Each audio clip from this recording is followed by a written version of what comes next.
Wala kang silbi sa pamilyan ito, kundi ang magbilang ng mga bulok na prutas, Soledad. Pirmahan mo na ito at umalis ka sa pamamahay ko bago ko pakalad ka rin ang dangal mo sa putikan. Ang boses ni Doña Consuelo ay parang latigo na humahagupit sa katahimikan ng madilim na bodega. Ngunit bago pa man dumating ang sandaling iyon, ang katawan ni Soledad ay lanta na. Nakaluhod siya sa malamig at maalikabok na semento ng warehouse ng Valderrama Exports.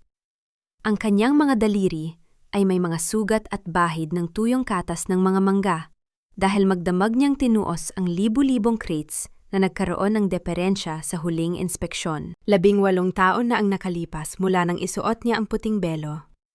At heto siya ngayon, mag-isang nagliligtas sa kumpanya sa gabi mismo ng kanilang anibersaryo. Sa gitna ng pagod, nanginig ang kanyang cellphone sa bulsa ng kanyang suot na apron. Inakala niya na iyon na ang tawag ni Alejandro upang batiin siya o sunduin para sa isang hapunan. Ngunit sa halip na boses ng asawa, isang video mula sa isang hindi kilalang numero ang bumungad sa kanyang paningin. Sa screen ng telepono, kitang-kita ang liwanag ng isang marangyang jewelry shop sa Makati. Nandun si Alejandro, suot ang mamahaling suit na si Sol mismo ang nagplansa ng madaling araw. Nakangiti ang kanyang asawa habang isinusuot ang isang kwintas na may malaking diamante sa leeg ng isang babaeng mas bata, mas makinis, at mas mukhang reyna kaysa sa kanya. Happy ika-18 anniversary, my love, ang bulong ni Alejandro sa video. Mga salitang sadyang binitawan para marinig ng kumuha ng video. Ang bawat salitang iyon ay parang mga karayom na isa-isang itinusok sa puso ni Soledad. Nalaglag ang hawak niyang ballpen at gumulong ito sa ilalim ng mga kahon. Ngunit hindi na niya nagawang habulin. Ang hangin sa loob ng bodega ay tila biglang naubos. Nararamdaman niya ang malapot na pawis na humahalo sa alikabok sa kanyang mukha. Ang kanyang paningin ay nagsimulang lumabo at ang huling imahe na kanyang nakita bago ang dilim ay ang kanyang sariling mga kamay. Marumi, magaspang, at tila hindi na pag-aari ng isang asawa, kundi ng isang alipin. Na muling imulat ni Soledad ang kanyang mga mata, hindi ang mabangong amoy ng kanilang kwarto ang sumalubong sa kanya. Amoy ng alak at mamahaling pabango ni Doña Consuelo ang namayani. Nakahiga si Sol sa sofa ng sala. Suot pa rin ang kanyang maruming damit mula sa bodega. Sa harap niya, nakatayo ang kanyang biyenan. Hawak ang ilang pahina ng dokumento na tila ba isang maruming basahan. Walang tanong kung kumusta siya. Walang baso ng tubig para sa kanyang tuyong lalamunan. Ang tanging naroon ay ang malamig na titig ng babaeng 18 taon yung pinagsilbihan bilang pambayad sa utang na loob ng kanyang yumaong ama. Bakit po ninyo ito ginagawa, Mama? Ang nanghihinang tanong ni Soledad. Ang kanyang boses ay halos isang bulong na lamang, tila isang kandilang paubos na ang mitsa. Anibersaryo po namin ni Alejandro ngayon. Inayos ko po ang problema sa bodega para hindi tayo mabaon sa utang. Isang mapait na tawa ang pinakawala ni Doña Consuelo. Humakbang ito palapit at ibinato ang mga papel sa kandungan ni Soledad. Anibersaryo? Nadiwang na si Alejandro, Soledad, at hindi ikaw ang kasama niya dahil nakakasuka ang amoy ng bodega na dala mo hanggang dito sa loob ng bahay. Isang baog na babaeng katulad mo ay walang karapatang manatili sa pamilyang ito. Masyadong mataas ang lipad ng tatay mo noon, kaya heto ka ngayon. Gumagapang sa utang na loob sa amin. Pirmahan mo ang annulment na yan. Kung hindi, ilalabas ko ang mga dokumentong magpapatunay na ikaw ang nagnanakaw sa pondo ng kumpanya. Sino ang paniniwalaan ng mga tao? Ang isang Valderrama? O ang isang anak ng bigong negosyante na katulad mo? Nanatiling nakayuko si Soledad. Ang bawat patak ng kanyang luha ay dahan-dahang sumisipsip sa puting papel ng annulment. Hindi niya maramdaman ang lamig ng aircon sa sala dahil ang buong katawan niya ay manhid na sa sakit. Tumingala siya at nakita ang kanyang asawang si Alejandro na pababa ng hagdan, hindi man lang makatingin sa kanyang mga mata, tila ba isa siyang ligaw na aso na pumasok sa kanilang mansyon. Sa sandaling iyon, ang bawat sakripisyo ni Soledad sa loob ng halos 2 dekada ay nagmistulang abo na tinangay ng hangin. Inisip niya ang lahat ng gabing hindi siya natulog para sa kumpanyang ito, ang lahat ng pang-aalipusta na nilunok niya para lamang mapanatili ang kapayapaan sa kaibuturan ng kanyang durog na puso. Isang tanong ang paulit-ulit na umaalingaw-ngaw. Hanggang kailan mo kailangang bayaran ang isang utang na hindi naman ikaw ang nang-utang? Kung ang kapalit nito ay ang mismong buhay at kaluluwa mo. Ang bawat yabag ni Alejandro sa makintab na marmol na sahig ng mansyon ay tila ba isang mabigat na dagok sa pandinig ni Soledad. Nanatiling nakasubsob ang mukha ni Sol sa kanyang mga palad, pilit na hinahanap ang tirang lakas sa isang katawang lupaypay na sa pagod at pasakit. Hindi siya makapaniwala na ang lalaking pinang-akuan niyang mamahalin hanggang sa huling hininga ay nakatayo lamang sa kanyang harapan. Malamig ang titig at tila walang pakialam kung ang kanyang puso ay nagkakalasog-lasog na sa harap nito. "Bakit, Alejandro?" Ang basag na tinig ni Soledad ang bumasag sa nakakabinging katahimikan. 18 taon. 18 taon kitang pinagsilbihan. 18 taon kong tiniis ang lahat ng pang-aalipusta ng mama mo dahil mahal kita. Pero bakit sa isang video pa galing sa ibang tao kung malalaman ang lahat? Huminto si Alejandro sa paglalakad, ngunit hindi ito lumingon. Huminga ito ng malalim, isang buntong hininga na puno ng pagkairita sa halip na pagsisisi. Look at yourself, Sol. Look at you. Palagi kang amoy mangga, amoy bodega, amoy pawis. You've become a stranger to me, ni hindi mo na alam kung paano maging isang asawa. Palagi ka na lang nasa trabaho. Palagi mo na lang inuuna ang kumpanya. Ang mga salitang iyon ay tila isang malakas na sampal na nagpalingon kay Soledad. Para kanino ang trabahong iyon, Alejandro? Para kanino ang lahat ng puyat ko sa bodega? Para sa pamilyang ito. Para mabayaran ang mga utang na iniwan ninyo noong muntik na kayong mabangkarote. Inialay ko ang buong buhay ko para sa kumpanyang ito dahil sabi ninyo, ito ang paraan para makabayad ako sa utang na loob ko sa inyo. Sa sandaling iyon, muling pumasok si Doña Consuelo sa eksena. Bit-bit ang isang baso ng alak na tila ba nagdiriwang ito sa gitna ng trahediya. Huwag mong itaas ang boses mo sa anak ko, Soledad. Utang na loob? Totoo naman, hindi ba? Kung hindi dahil sa amin, nasaan ka ngayon? Baka namamalimos ka na sa kalsada matapos mamatay ang ama mo at maiwan kayong walang-wala. Inampon ka namin, binigyan ng pangalan, ginawang asawa ng anak ko. Pero anong isinukli mo? Isang matabang na pagsasama at isang matandang anyo na nakakahiya sa aming mga kaibigan. Ang bawat salita ng kanyang biyenan ay parang isang lason na dahan-dahang pumapatay sa natitirang pag-asa sa puso ni Sol. Ang gaslighting na ginagawa ng mag-ina ay tila isang madilim na kulungan na 18 taon na palang nakapalibot sa kanya. Ngunit na yan lamang niya nakita ang mga rehas ng malinaw. Pinagmukha nilang siya ang may kasalanan kung bakit siya niloloko. Pinagmukha nilang siya ang may utang, gayong ang kanyang dugo, at pawis ang nagpatakbo sa marangyang buhay na tinatamasa nila ngayon. Tumayo si Soledad nang may panghinginig sa tuhod. Lumapit siya sa center table at kinuha ang kanyang bag. Aalis na ako. Hindi ko kailangan ng annulment na yan para malaman na wala na akong puwang dito.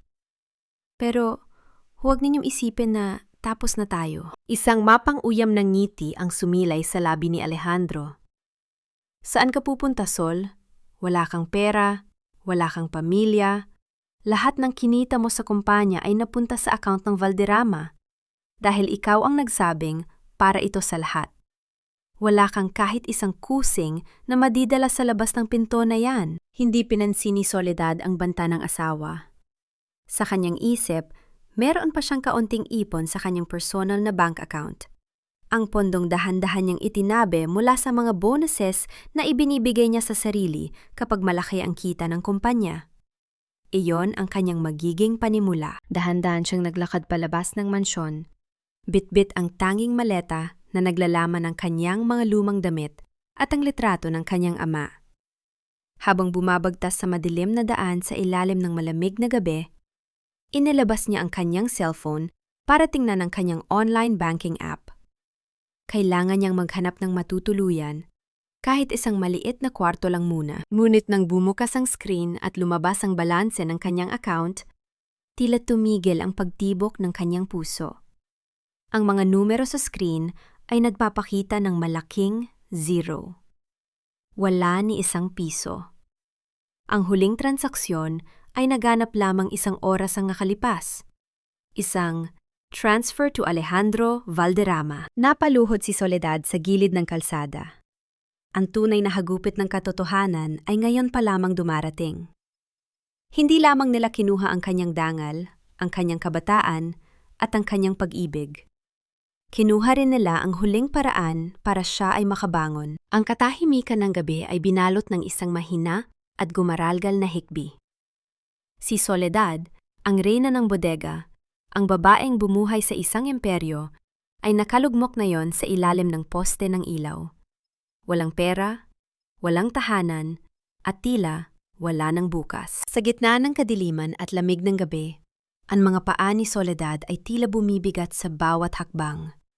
Wala siyang ibang matuluyan. Ang mga kaibigan niya sa alta sosyedad ay mga kaibigan lamang ng mga Valderrama. Alam niyang sa oras na malaman ng mga ito ang kanyang pagpapatalsik, tatalikuran din siya ng mga ito upang hindi mansyahan ang kanilang sariling danggal. Ang tanging lugar na tumitibok pa sa kanyang isipan ay ang plantation, ang malawak na lupain kung saan naroon ang mga taong tunay na nakakakilala sa kanyang pagkatao. Naglakad siya ng ilang oras hanggang sa marating ang dulo ng kumpanya sa maliit na baryo kung saan nakatira ang mga manggagawa sa bodega at bukid. Ang amoy ng basang lupa at tuyong dahon ng mangga ay sumalubong sa kanya. Isang amoy na mas masarap pa sa anumang mamahaling pabango sa loob ng mansyon. Huminto siya sa tapat ng isang maliit na dampa, ang bahay ni Mang Tino, ang pinakamatandang supervisor sa bodega na itinuring na siyang parang tunay na anak. Ma'am Sol, Diyos ko, ano nangyari sa inyo? Ang gulat na tanong ni Mang Tino nang buksan nito ang pinto at makita ang basang-basa at maputlang si Soledad. Hindi na nagawa pang sumagot ni Soledad. Ang kanyang katawan ay tuluyan ng bumigay at dahan-dahan siyang napaupo sa kawayang hagdanan ng matanda. Agad siyang binalot ni Mang Tino ng isang lumang kumot at binigyan ng mainit na kape. Sa loob ng maliit na bahay na iyon, sa harap ng isang munting gasera, naramdaman ni Soledad ang init na 18 taon niyang hinanap sa malamig na pader ng mga Valderrama. Pinalayas na nila ako, Mang Tino. Wala na akong matitirhan. Wala na rin akong kahit na anong pera. Ang mahina niyang pag-amin habang nakatingin sa usok ng kape. Huminga ng malalim ang matanda. Hindi kayo pababayaan ng Diyos, Ma'am Sol. At lalong hindi kayo pababayaan ng mga manggagawa rito. Alam naming lahat na kung hindi habil sa inyo, matagal nang sarado ang plantation na ito.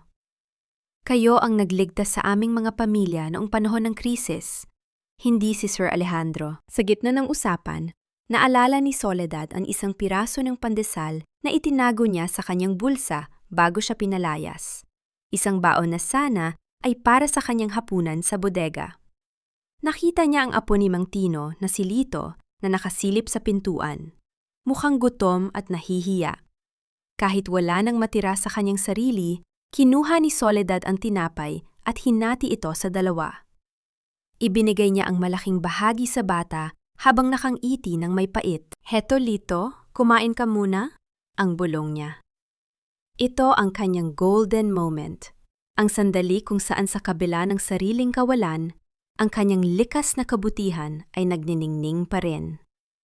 Nakita ni Mang Tino ang eksenang yon at lihim nga napahid ng luha. Kinabukasan, nabalitaan ni Soledad ang isang masamang balita mula sa mga manggagawa.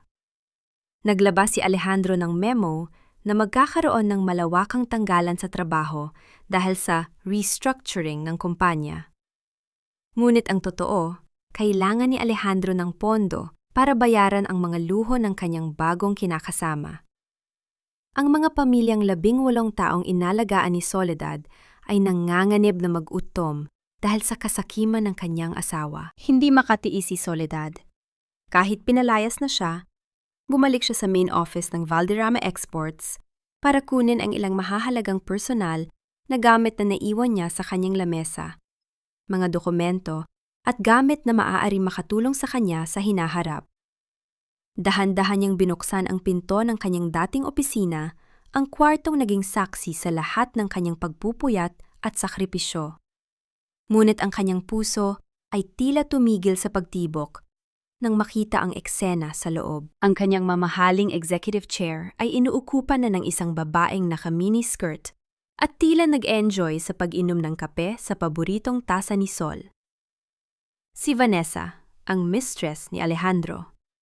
Ang mga personal na litrato ni Soledad at ng kanyang ama ay nakita niyang nakatambak na sa loob ng isang itim na trash bag sa sulok ng kwarto. "Oh, look who's here!"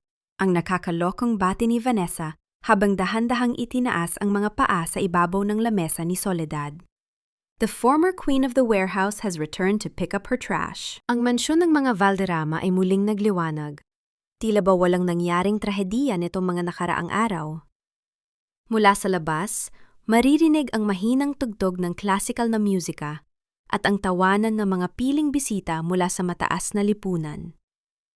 Ngunit para kay Soledad, ang bawat ilaw na nagmumula sa mga bintana ng bahay na yon ay parang mga matatalas na kislap ng kutsilyo. Pinyatawag siya ni Doña Consuelo sa gabing yon para raw sa isang mahalagang pag-uusap tungkol sa mga huling gamit na naiwan niya at sa pormal na pag-aayos ng kanyang mga benepisyo. Umaasa si Sol na kahit paano ay may natitira pang katiting na katarungan sa puso ng kanyang binan. Ngunit nang pumasok siya sa malawak na dining hall, doon niya napagtanto na isa na naman itong patibong. Hindi pag-uusap ang naghihintay sa kanya, kundi isang piging. Isang marangyang hapunan kung saan ang mga dati niyang kasamahan sa negosyo at mga kaibigan ay naroon. Lahat ay nakasuot ng nagniningning na mga alahas at mamahaling damit. Sa gitna ng mesa, katabi ni Alejandro, ay nakaupo si Vanessa. Suot ang isang kulay gintong gown na tila ba siya na ang bagong reyna ng tahanan. "Oh, look who's here! Dumating na pala ang ating special guest!" Ang malakas na anunsyo ni Doña Consuelo habang naghangiti ng mapait sa mga bisita. "Huwag kayong mabigla. Gusto lang naming ipakita na kahit may mga pagbabago sa pamilya, nananatili kaming sibilisado. Soledad, maupo ka sa dulo." Ang tinuturo ni Consuelo ay isang maliit na upuan sa pinakadulo ng mahabang mesa, malayo sa mga pangunahing bisita, tila ba isa siyang ekstra sa sarili niyang buhay. Ang bawat mata sa loob ng kwarto ay nakatuon sa kanya. Mga matang puno ng panghuhusga, awa, at ang iba ay tila nasisiyahan sa kanyang pagbagsak. "I'm here for the documents, Mama. Hindi para sa hapunan," ang mahinang sabi ni Soledad. Pilit na pinapanatili ang tuwid na tayo ng kanyang likod. "Documents later, Soledad. Masyado kang seryoso. Why don't you congratulate Alejandro and Vanessa first? Sila na ang bagong muka ng Valderrama Exports. Vanessa is a marketing genius. Hindi katulad ng dati na puro bilang lang ng crates ang alam." Ang pang-uuyam ni Alejandro habang dahan-dahang hinihimas ang kamay ng kanyang mistress. Nararamdaman ni Soledad ang panghinginig ng kanyang mga tuhod. Ngunit tumanggi siyang magpakita ng kahinaan. Pinanood niya kung paano pagsilbihan ng mga katulong na dati niyang inalagaan at tinulungan ang mga bisita. Nakita niya ang lungkot sa mga mata ng mga katulong. Ngunit wala silang magawa, kundi sumunod sa utos ng matandang donya. Tumayo si Vanessa. Bitbit ang isang baso ng mamahaling red wine. Dahan-dahan itong lumapit kay Soledad. Ang bawat hakbang nito ay tila isang nakakalason na sayaw. "Alam mo, Sol, I really admire your hard work. Pero minsan, kailangan mong tanggapin na ang kumpanya ay hindi lang puro pawis. It needs class. It needs a woman who knows how to carry herself in a party, not just in a warehouse. Isang sandali ng katahimikan ang bumalot sa buong hall. Nakatingin lamang si Soledad sa mga mata ni Vanessa, pilit na hindi kumukurap. Sa gitna ng pangungutya, isang imahe ang pumasok sa isip ni Sol. Ang mukha ng kanyang tatay na nagsasabing, ang tunay na dangal ay hindi nasusukat sa suot na gown, kundi sa linis ng konsensya. Ito ang kanyang golden moment. Ang tahimik na paninindigan sa gitna ng bagyo ng kahihiyan. Ang class, Vanessa, ay hindi nabibili ng perang ninakaw sa pondo ng mga manggagawa. Ang mahinahon, ngunit matalim na sagot ni Soledad. Nagbago ang ekspresyon sa mukha ni Vanessa. Ang kanyang matamis na ngiti ay napalitan ng pot. Sa isang mabilis at hindi inaasahang pagkilos, dahan-dahang itinagilid ni Vanessa ang kanyang baso. Ang mapulang likido ng wine ay dahan-dahang gumuhit sa puting blusa ni Soledad. Tila ba isang sariwang sugat na bumubukas sa kanyang dibdib. Ang malapot at malinggatong na alak ay dumaloy pababa sa kanyang balat, malamig at malagkit. Narinig ni Soledad ang singhap ng mga bisita, ang mahinang tawa ni Doña Consuelo at ang pananatiling tahimik ni Alejandro na tila walang nakitang mali. Tumayo si Soledad. Ang kanyang puting blusa ay mansado na ng kulay dugo. Hindi siya nagsalita. Hindi siya sumigaw. Tiningnan niya ang bawat isa sa kanila. Si Alejandro na hinalikan pa ang pisingin ni Vanessa pagkatapos ng ginawa nito, at si Doña Consuelo na tila nanalo sa isang laban. Inaasahan ko ang mga papeles bukas sa labas ng gate na ito. Ang tanging sinabi ni Soledad bago siya tumalikod. Habang naglalakad siya palabas ng dining hall, nararamdaman niya ang bawat patak ng wine na nahuhulog sa sahig. Ngunit sa bawat patak na yon, may isang bagay na unti-unting namamatay sa loob niya. Ang huling hibla ng pagmamahal para kay Alejandro. At sa pagkamatay ng pag-ibig na yon, isang bagong apoy ang nagsisimulang mag-alab. Ngunit paglabas niya sa gate ng mansyon, sa gitna ng dilim, isang itim na sasakyan ang biglang huminto sa kanyang tapat. Bumukas ang bintana nito at isang boses ang tumawag sa kanyang pangalan. Isang boses na matagal na niyang hindi naririnig, ngunit alam niyang magpapabago sa lahat. Itapon ninyo ang lahat ng yan sa kalsada. Huwag ninyong hayaang madungisan ng kahit anong gamit ng babaeng yan ang bakuran ko. Ang boses ni Doña Consuelo ay mas matalas pa sa kidlat na gumuguhit sa madilim na langit. Habang ang malakas na buhos ng ulan ay tila walang balak tumigil, pinapanood ni Soledad ang mga tauhan ng mansyon na buhat-buhat ang kanyang mga lumang kahon. Walang pakundangan nilang inihagis ang mga ito sa labas ng gate, direkta sa basang kalsada at umaagos na putik. Nakaluhod si Soledad sa gitna ng hagupit ng bagyo. Ang kanyang puting blusa, na mansado pa rin ng mapulang alak mula sa loob ng mansyon, ay basang-basa na at dumidikit sa kanyang nanginginig na balat. Ang bawat kahon na tumatama sa semento ay naglalabas ng tunog ng pagkabasag. Ang tunog ng kanyang 18 taon na unti-unting dinudurog ng ulan. Mama? Parang awa niya na ang mga gamit ng tatay ko ay nandoon sa loob. Ang pagsusumamo ni Soledad. Ang kanyang boses ay nanginginig at halos malunod sa ingay ng patak ng ulan. Ngunit ang tanging sagot ni Doña Consuelo ay ang pag-ikot ng kanyang likod at ang marahas na pagsasara ng malaking gate na bakal. Ang tunog ng pagkakandado ng gate ay tila ang huling tuldok sa kabanata ng kanyang buhay bilang isang Valderrama. Mula sa bintana sa ikalawang palapag, nakita ni Soledad ang anino ni Alejandro na nakatayo, nakatingin sa kanya. Ngunit dahan-dahang isinara nito ang kortina. Iniwan siyang mag-isa sa dilim. Nagmamadaling gumapang si Soledad patungo sa isa sa mga kahon na nabasag. Doon, nakita niya ang isang lumang frame, ang litrato ng kanyang yumaong ama. Ang bubog nito ay basag na, at ang tubig ulan ay dahan-dahang sumisipsip sa loob. Binubura ang muka ng kaisa-isang tao na tunay na nagmahal sa kanya. Ito ang kanyang golden moment. Sa gitna ng putikan, niyakap ni Soledad ang basang litrato. Pilit niyang pinupunasan ng putik sa mukha ng kanyang ama gamit ang kanyang mansadong manggas. Ngunit lalo lamang itong nadudumihan. Doon, sa ilalim ng hagupit ng bagyo, ibinuhos ni Soledad ang lahat ng sakit na 18 taon niyang itinago. Ang kanyang iyak ay hindi na naririnig dahil sa lakas ng ulan, ngunit ang bawat paghikpi ay nagmumula sa kaibuturan ng kanyang kaluluwa. Patawad, Tay. Patawad dahil hinayaan kong ganituhin nila tayo.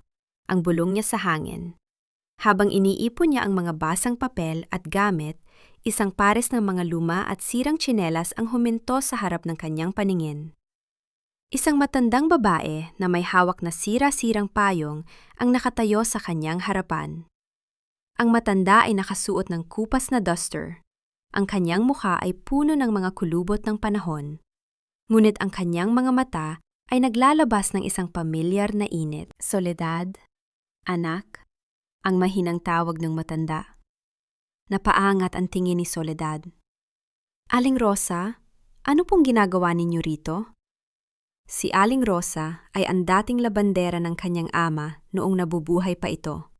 Ang taong bigla na lamang nawala matapos mamatay ang kanyang tatay at mapunta si Sol sa pangangalaga ng mga Valderrama. Matagal na kitang hinahanap, anak, pero hinarang nila ako.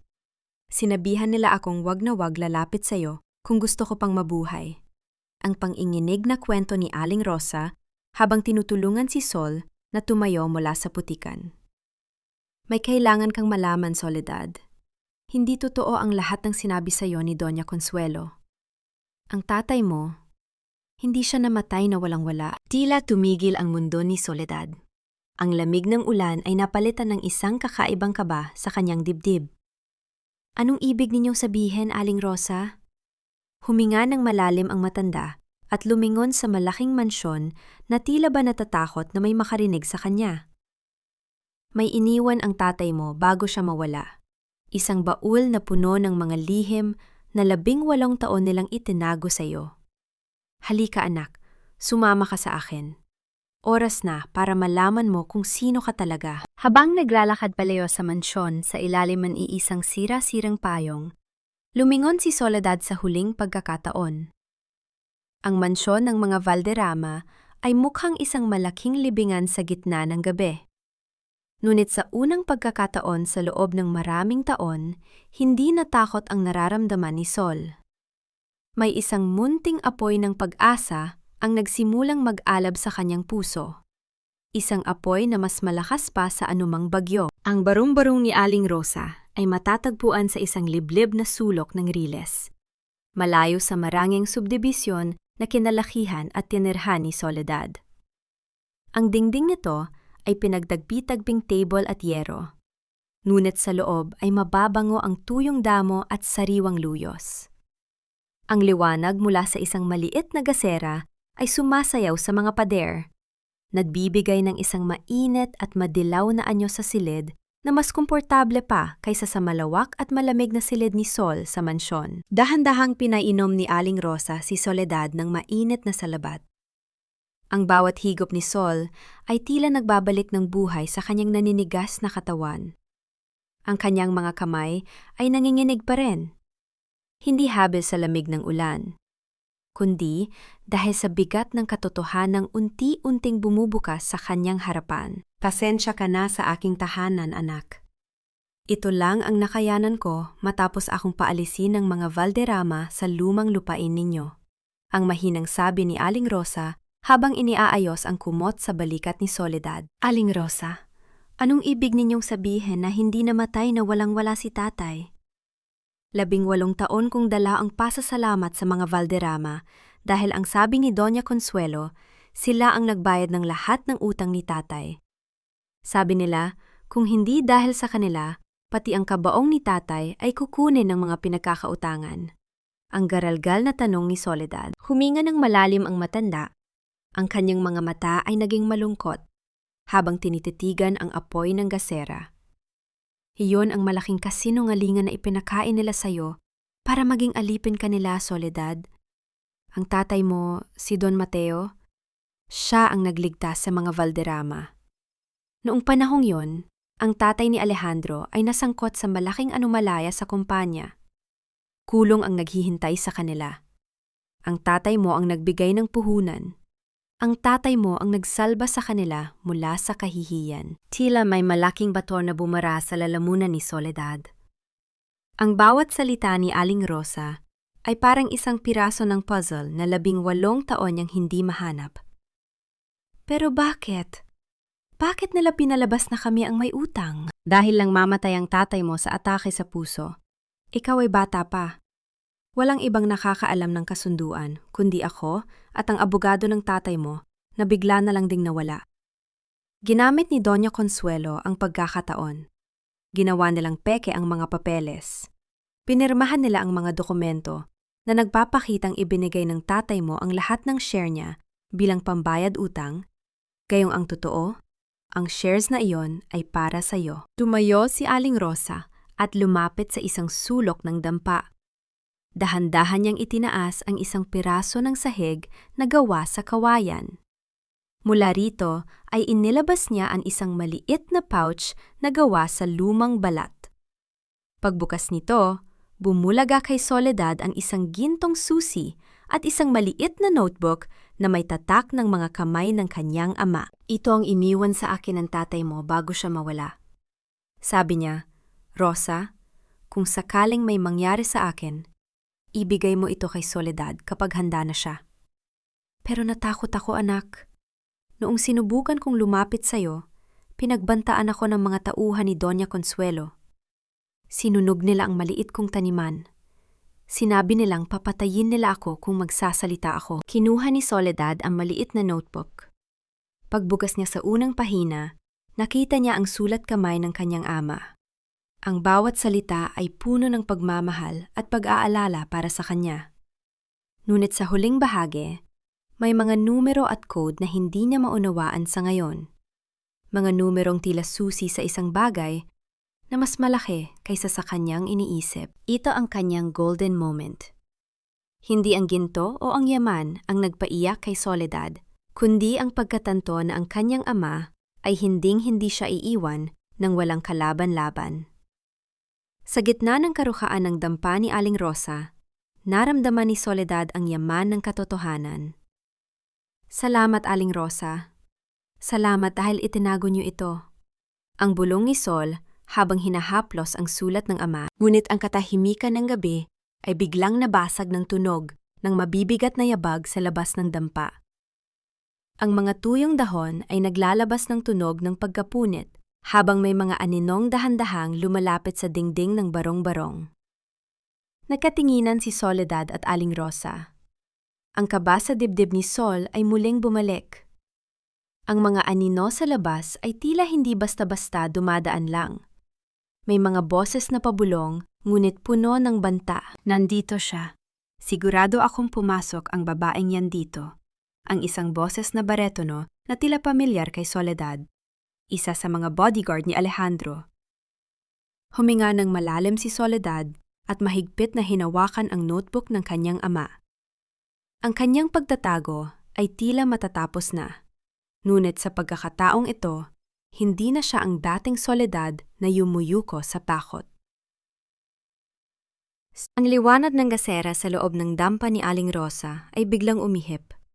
Hindi dahil sa hangin, kundi dahil sa panginginig ng kamay ng matanda, habang dahan-dahang hinahawakan ng metsa upang patayin ito. Ang kadiliman ay bumalot sa kanila, isang madilim na kumot na puno ng kaba at banta ng pang-anib. Sa labas, ang tunog ng pagbali ng mga tuyong sanga ay lalong lumapit. Tila ba mga hayop na naghahanap ng biktima sa gitna ng gabi? Soledad, lumabas ka riyan. Alam namin nandyan ka sa loob ng barong-barong na yan. Huwag mo nang pahirapan ang sarili mo. Ang sigaw ni Gardo, ang pinuno ng mga bodyguard ni Alejandro. Ang kanyang boses ay puno ng otoridad at kawalan ng galang. Tila ba isang ari-arian lamang ang kanyang hinahanap? Naramdaman ni Soledad ang mabilis na pagtibok ng kanyang puso sa kanyang lalamunan. Mahigpit niyang niyakap ang notebook at ang gintong susi sa kanyang dibdib, tila ba doon nanggagaling ang tanging init na nagpapanatili sa kanyang buhay.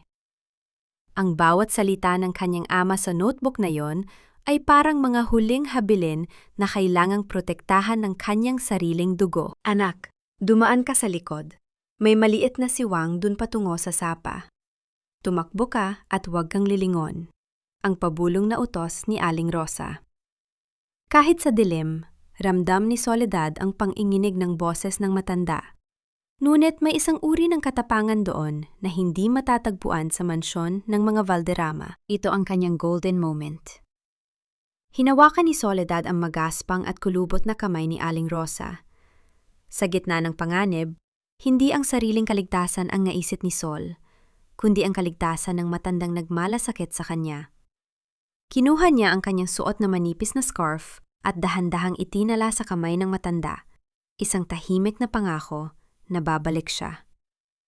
Ang haplos na iyon ay puno ng pasasalamat, isang ugnayan ng dalawang kaluluwang kapwa-biktima ng kasakiman. Hindi ko kayo iiwan, Aling Rosa, ang pabulong na sagot ni Soledad. Huwag kang matigas ang ulo, Soledad. Mas mahalaga ang hawak mo kaysa sa akin. Sila ang may utang sa'yo, tandaan mo yan. Ang pilit na pagtulak ni Aling Rosa sa kanya. Isang malakas na kalabog ang yumanig sa pinto ng dampa. Ang marupok na kahoy ay dumanas ng mabigat na puwersa mula sa labas. Naglalabas ng tunog ng pagkapunit at pagbitak. Sa isang iglap, nagpasya si Soledad. Habang ang mga tauhan ni Alejandro ay abala sa pagwasak ng pintuan, dahan-dahan siyang gumapang patungo sa likuran ng dampa. Ang putikan ay malamig at malagkit sa kanyang mga tuhod. Ngunit hindi niya ito pinansin. Nakalusot siya sa maliit na siwang at agad na sumalubong sa kanya ang hagupit ng hangin at ang madilim na kakahuyan. Tumakbo siya ng walang tsinelas. Ang bawat tusok ng matatalas na bato sa kanyang talampakan ay tila mga paalala ng bawat sakit na ibinigay sa kanya ni Alejandro. Habang tumatakbo, dahan-dahan niyang binuksan ang notebook sa ilalim ng liwanag ng buwan na sumisilip sa mga ulap. Doon sa huling pahina ng notebook, nakita niya ang isang pangalan na nakasulat sa malalaking titik. Attorney Manuel. Ang pangalang iyon ay pamilyar. Siya ang batang abogado na palaging kasama ng kanyang ama noon. Ang tao sinabi ni Doña Consuelo na matagal nang pumanaw. Ngunit sa tabi ng pangalan ay may isang address sa isang lumang distrito sa Manila at isang petsa na may nakasulat na ang katotohanan ay nakatago sa Vault 51. Biglang tumigil si Soledad sa pagtakbo. Ang Vault 51 ay ang numero ng safe sa main office ng Valderrama Exports, ang opisina kung saan naroon layon si Vanessa. Ang gintong susi na hawak niya ay hindi para sa isang baul, kundi para sa puso mismo ng kumpanya na ninakaw sa kanya. Narinig niya ang mga sigaw ni Gardo sa likuran niya. Ang tunog ng mga flashlight na gumagala sa madilim na kagubatan. Papalapit na sila. Ang hininga ni Soledad ay nagiging kapos na, at ang kanyang paningin ay nagsisimulang umikot dahil sa gutom at pagod. Nang marating niya ang pampang ng sapa, isang maling hakbang ang nagpatihulog sa kanya sa madulas na dalistis. Gumulong siya pababa hanggang sa tumama ang kanyang ulo sa isang malaking ugat ng puno. Sa gitna ng panlalabo ng paningin, nakita niya ang isang anino na nakatayo sa itaas ng dalistis. Hawak ang isang mahabang bagay na kumikinang sa ilalim ng buwan. Nahanap din kita, Soledad. Ang malamig na tinig ni Gardo. Ngunit bago pa man makababa ang lalaki, isang kamay ang biglang humawak sa balikat ni Soledad mula sa likuran ng puno. Isang mahigpit at mainit na hawak. Isang boses na malalim at puno ng otoridad ang bumulong sa kanyang tainga. Huwag kang sisigaw kung gusto mong mabuhay. Hindi ako kalaban, Soledad. Manahimik ka, parang awa mo na. Ang boses ng lalaki ay malalim at tila nanggagaling sa kailaliman ng isang madilim na kuweba. Ngunit may kasama itong init na biglang nagpatigil sa panginginig ng puso ni Soledad. Ramdam niya ang magaspang, ngunit banayad na palad nito na nakatakip sa kanyang bibig, habang ang isa pang kamay ay mahigpit na nakayakap sa kanyang balikat upang hilahin siya sa madilim na anino ng isang malaking puno ng nara. Sa taas ng dalistis, ang liwanag ng mga flashlight ni Nagardo ay mabilis na gumagala sa ibabaw ng sapa. Naririnig ni Soledad ang paghingal ng mga lalaki at ang tunog ng pagbagsak ng mga bato habang sinusubukan nilang bumaba. Ang amoy ng basang lupa, ang halumigmig ng gabi, at ang malakas na tibok ng puso ng lalaking nasa likuran niya ay tila nagsasama-sama upang lumikha ng isang sandaling puno ng panganib at misteryo. Wala rito! Baka inanod na ng sapa o kaya ay nakalayo na, ang frustrated na sigaw ni Gardo. Bumalik tayo sa mansyon. Sigurado malalagot tayo kay Sir Alejandro kapag hindi natin nakuha ang notebook na yon. Unti-unting lumayo ang mga yabag. Unti-unting nawala ang kislap ng mga ilaw hanggang sa ang tanging natira na lamang ay ang banayad na agos ng tubig at ang huni ng mga kuliglig sa paligid. Doon lamang, dahan-dahang binitawan ng lalaki ang kanyang pagkakahawak kay Soledad. Humarap si Soledad.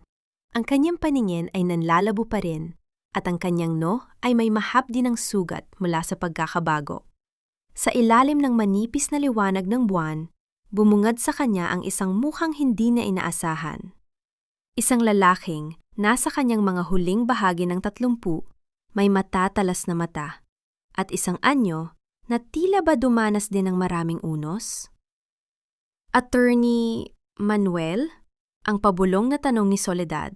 Ang kanyang tinig ay tila isang tuyong dahon na hinipa ng hangin. Isang mapait na ngiti ang sumilay sa labi ng lalaki. Akala ko ay nakalimutan mo na ako, Sol. 18 taon akong naghintay na dumating ang sandaling ito. Ito ang kanyang golden moment. Sa gitna ng masukal na kagubatan at sa gitna ng kanyang pinakamahina na estado, dahan-dahang inalis ni Manuel ang kanyang suot na jacket at isinaklob ito sa nanginginig na balikat ni Soledad. Hindi ito isang romantikong kilos lamang. Ito ay isang kilos ng pagkilala sa dignidad ng isang babaeng matagal ang pinagkaitan ng kalinga. Ang inat ng jacket ay tila isang yakap mula sa kanyang nakaraan. Mula sa panahon na ang kanyang tatay ay buhay pa at ang mundo ay puno pa ng katapatan. Sabi ni Doña Consuelo, ay matagal ka nang pumanaw. Sabi nila ay iniwan mo si tatay sa ere, kaya kami naghirap. Ang sumusumbat na pahayag ni Soledad. Ang kanyang mga luha ay muling dumaloy, humahalo sa putik sa kanyang pisingi. Iyon ang pinaniwala nila sa iyo para wala kang takbuhan, Sol. Pinagtangkaan nila ang buhay ko noon. Kinailangan kong magtago sa ibang bansa at mag-ipon ng lakas. Pero bago ako umalis, nangako ako sa tatay mo na babantayan kita mula sa malayo. At ang notebook na hawak mo, iyan ang piraso ng katotohanan na matagal nilang gustong sunugin. Ang paliwanag ni Manuel habang inaalalayan si Sol na tumayo. Dinala ni Manuel si Soledad sa isang luma, nuunit matibay na sasakyan na nakaparada sa isang tago na kalsada. Doon, sa loob ng sasakyan, binigyan niya si Sol ng isang baso ng tubig at malinis na bimpo. Kailangan nating pumunta sa Vault 51, Manuel. Ang susi. Nahanap ko na ang susi. Ang sabi ni Soledad habang ipinapakita ang gintong susing galing kay Aling Rosa. Tumingin si Manuel sa susi at pagkatapos ay sa mga mata ni Soledad. May takot doon, ngunit meron ding isang uri ng apoy na hindi niya nakita sa loob ng 18 taon. Hindi ganun kadali iyon, Sol. Ang Vault 51 ay nasa loob ng opisina ni Alejandro. Bantay sarado ang buong gusali at ang password ng vault ay hindi lang basta numero. Ito ay nangangailangan ng biometric na tanging ang tunay na tagapagmana lamang ang makakapagbukas. At ikaw iyon. Pero kapag pumasok ka roon, itinataya mo ang lahat. Kapag nakuha natin ang laman niyon, mawawala ang lahat ng kapangyarihan ng mga Valderrama, pero sisiguraduhin nilang hindi ka makakalabas ng buhay. Humarap si Soledad sa bintana. Tinititigan ang kanyang sariling refleksyon. Isang babaeng sugatan, madumi at sawi. Ngunit sa kanyang likuran, Nakita niya ang imahe ng kanyang tatay sa notebook. Wala na silang matatayo sa akin, Manuel. Patay na ang soledad na takot. Ang tanging natitira na lang ay ang soledad na gustong makita ang kanilang pagbagsak. Ang matapang niyang sagot. Ngunit habang nagmamaneho si Manuel patungo sa lungsod, napansin ni Soledad ang isang pulang ilaw na kumikislap sa ilalim ng dashboard ng sasakyan. Isang maliit na device na tila hindi pamilyar. Manuel, ano yan? Ang tanong ni Sol. Biglang nanlaki ang mga mata ni Manuel. Hindi niya namalayan na nung iniligtas niya si Soledad sa sapa, may isang bagay na nailagay si Gardo sa bulsa ng jacket na isinuot na kay Sol. Isang tracking device. Bago pa man makakilos si Manuel, isang malakas na pag-ilaw mula sa likuran ang bumulaga sa kanila. Isang convoy ng mga sasakyan ng Valderrama ang mabilis na sumusunod. At sa harapan nila, isang malaking truck ang biglang humarang sa gitna ng kalsada. Ang nakasisilaw na liwanag mula sa mga sasakyang nakapalibot sa kanila ay tila mga mata ng isang dambuhalang halimaw na naghihintay ng tamang pagkakataon upang lumapa. Ang tunog ng pagkayod ng mga gulong sa semento at ang marahas na paghinto ng malaking truck sa kanilang harapan ay lumika ng isang nakabibinging tensyon sa loob ng sasakyan ni Manuel. Manuel, anong gagawin natin? Ang pabulong na tanong ni Soledad. Ang kanyang mga kamay ay mahigpit na nakakapit sa notebook ng kanyang ama. Hindi sumagot si Manuel. Ang kanyang mga mata ay nakatutok sa side mirror, tinitignan ang papalapit na si Gardo kasama ang ilang armadong lalaki. Sa gitna ng katahimikan, biglang tumunog ang car radio ni Manuel. Hindi ito musika, kundi ang live broadcast ng isang biglaang press conference na ginaganap sa loob ng mansyon ng mga Valderrama. Mga kababayan, masakit man sa aming pamilya, kailangan naming ilabas ang katotohanan. Ang boses ni Doña Consuelo ang pumuno sa loob ng sasakyan. Ang kanyang tinig ay gumaralgal, puno ng pekeng luha at pagdadalamhati.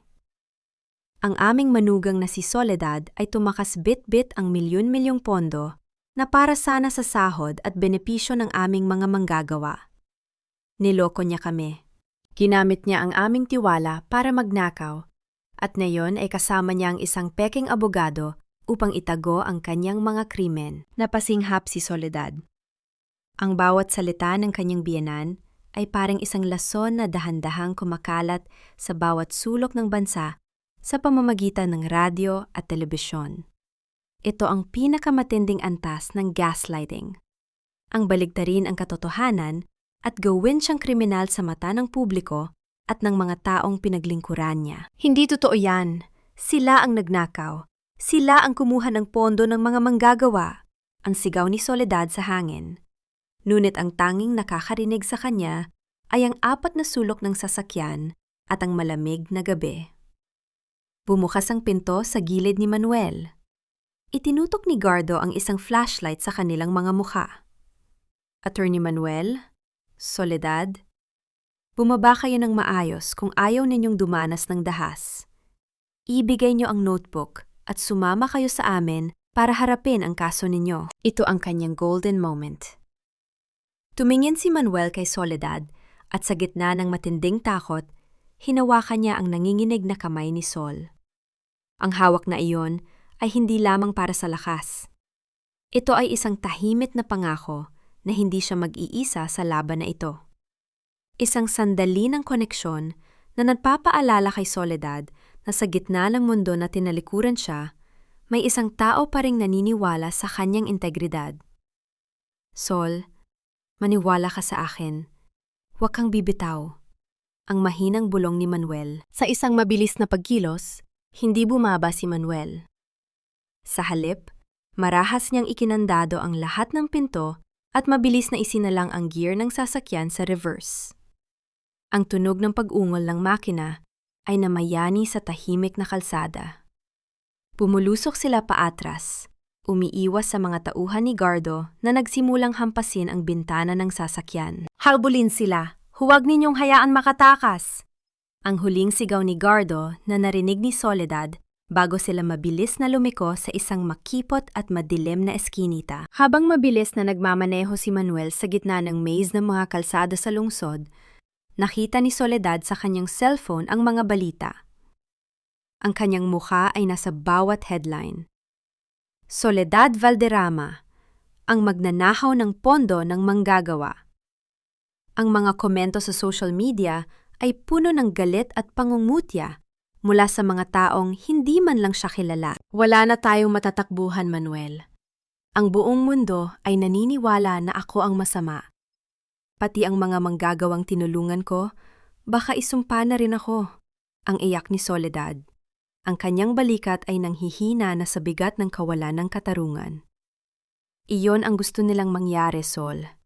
Gusto nilang mawalan ka ng pag-asa para sumuko ka na lang. Pero hindi nila alam na hawak natin ang huling alas. Ang sagot ni Manuel habang humihinto sa tapat ng isang lumang warehouse na tila abandonado na. Bumaba sila at pumasok sa loob. Ngunit sa gitna ng dilim ng warehouse, isang pamilyar na anino ang nakaupo sa isang lumang silya, naghihintay sa kanila. Isang babaeng may hawak na tablet, at sa screen nito ay makikita ang mga live surveillance camera ng Valderrama Main Office. Akala ko ay hindi na kayo darating, ang sabi ng babae. Nanlaki ang mga mata ni Soledad.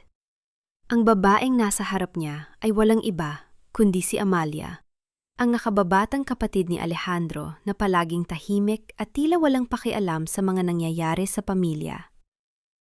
Amalia, anong ginagawa mo rito? Ang tanong ni Soledad. Nandito ako dahil sawang-sawa na ako sa kasamaan ni Mama at ng kapatid ko, Ate Sol.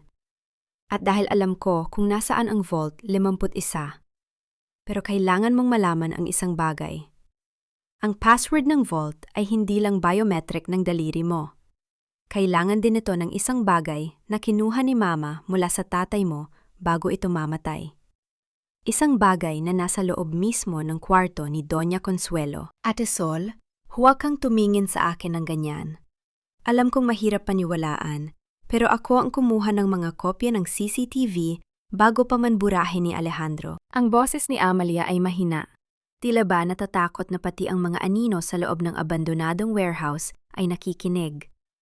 Iniabot niya ang isang tablet kay Soledad. Doon, sa maliit na screen, bumungad ang mga imaheng hindi kailanman ipapakita sa balita. Si Alejandro na kumukuha ng mga bundle ng pera mula sa vault ng kumpanya at si Doña Consuelo na nakangiting pinapanood ang anak habang nilalagdaan ang mga palsipikadong dokumento na nagdadawit kay Sol. Bakit, Amalia? Bakit na yan mo lang ito ibinibigay? Ang tanong ni Soledad, ang kanyang tinig ay puno ng pag-aalinlangan. Ang mist of distrust ay tila isang makapal na usok sa pagitan nila. 18 taon niyang nakitang tahimik ang kapatid ni Alejandro. Palaging sumusunod, palaging nagbubulag-bulagan. Dahil nakita ko kung paano mo yakapin ang litrato ni Papa Mateo sa gitna ng ulan, ate. Nung gabing pinalayas ka, nandoon ako sa bintana.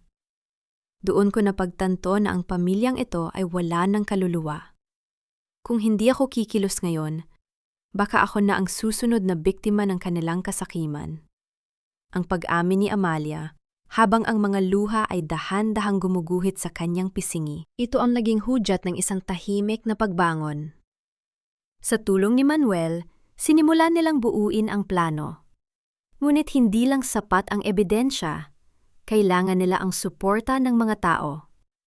Sa utos ni Manuel, palihim na nakipagkita si Soledad sa isang kinatawa ng mga manggagawa sa plantation sa isang tago na dalampasigan. Akala ni Soledad ay pandidiri at galit ang sasalubong sa kanya dahil sa mga balita sa telebisyon. Ngunit nang makita niya si Mang Tino kasama ang ilan pang mga trabahador, hindi bato, kundi mga pagkaing nakabalot sa dahon ng saging at mga simpleng bulaklak ang iniabot sa kanya. Ito ang kanyang golden moment. Hinawakan ng isang matandang manggagawa ang magaspang na kamay ni Soledad at hinalikan ito, isang tanda ng pagmamano at matinding respeto. Ma'am Sol, wag po kayong maniniwala sa TV. Kilala namin ang kamay na nagpakain sa amin. Hindi nagnanakaw ang pusong marunong magmahal sa maliliit na katulad namin. Narito po kami, handang tumulong sa anumang paraan. Ang simpleng kilos na iyon ay tila isang balsamo sa sugatang kaluluwa ni Soledad. Ang healing ay nagsimula hindi sa pera, kundi sa pagkatanto na ang kanyang 18 taon ng paglilingkod ay hindi nawala ng saysay. Ang mga taong pinakamaliit sa mata ng mga Valderrama ang siyang magiging pinakamalakas niyang sandata. Salamat, hindi niya lang alam kung gaano ito kahalaga sa akin. Ang iyak ni Soledad habang mahigpit na niyayakap ang balutan ng pagkain. Habang naghahanda sila para sa pagsalakay sa Vault 51, ipinaliwanag ni Amalia ang huling balakid. Ang biometric lock ay hindi lang tatanggap ng fingerprint mo, ate. Kailangan nito ang legacy medallion ni Papa Mateo. Yun ang pendant na palaging suot ni Mama Consuelo ngayon. Para siyang tropeo na nakasabit sa leeg niya. Kung wala iyon, magti-trigger ang alarm at mabablock ang access mo kahit ikaw pa ang may-ari. Ibig mong sabihin, kailangan nating pasukin ang mansyon? Sa kwarto mismo ni Consuelo? Ang tanong ni Manuel, ang kanyang mukha ay bakas ang matinding panganib. Iyon lang ang tanging paraan, ang sagot ni Amalia.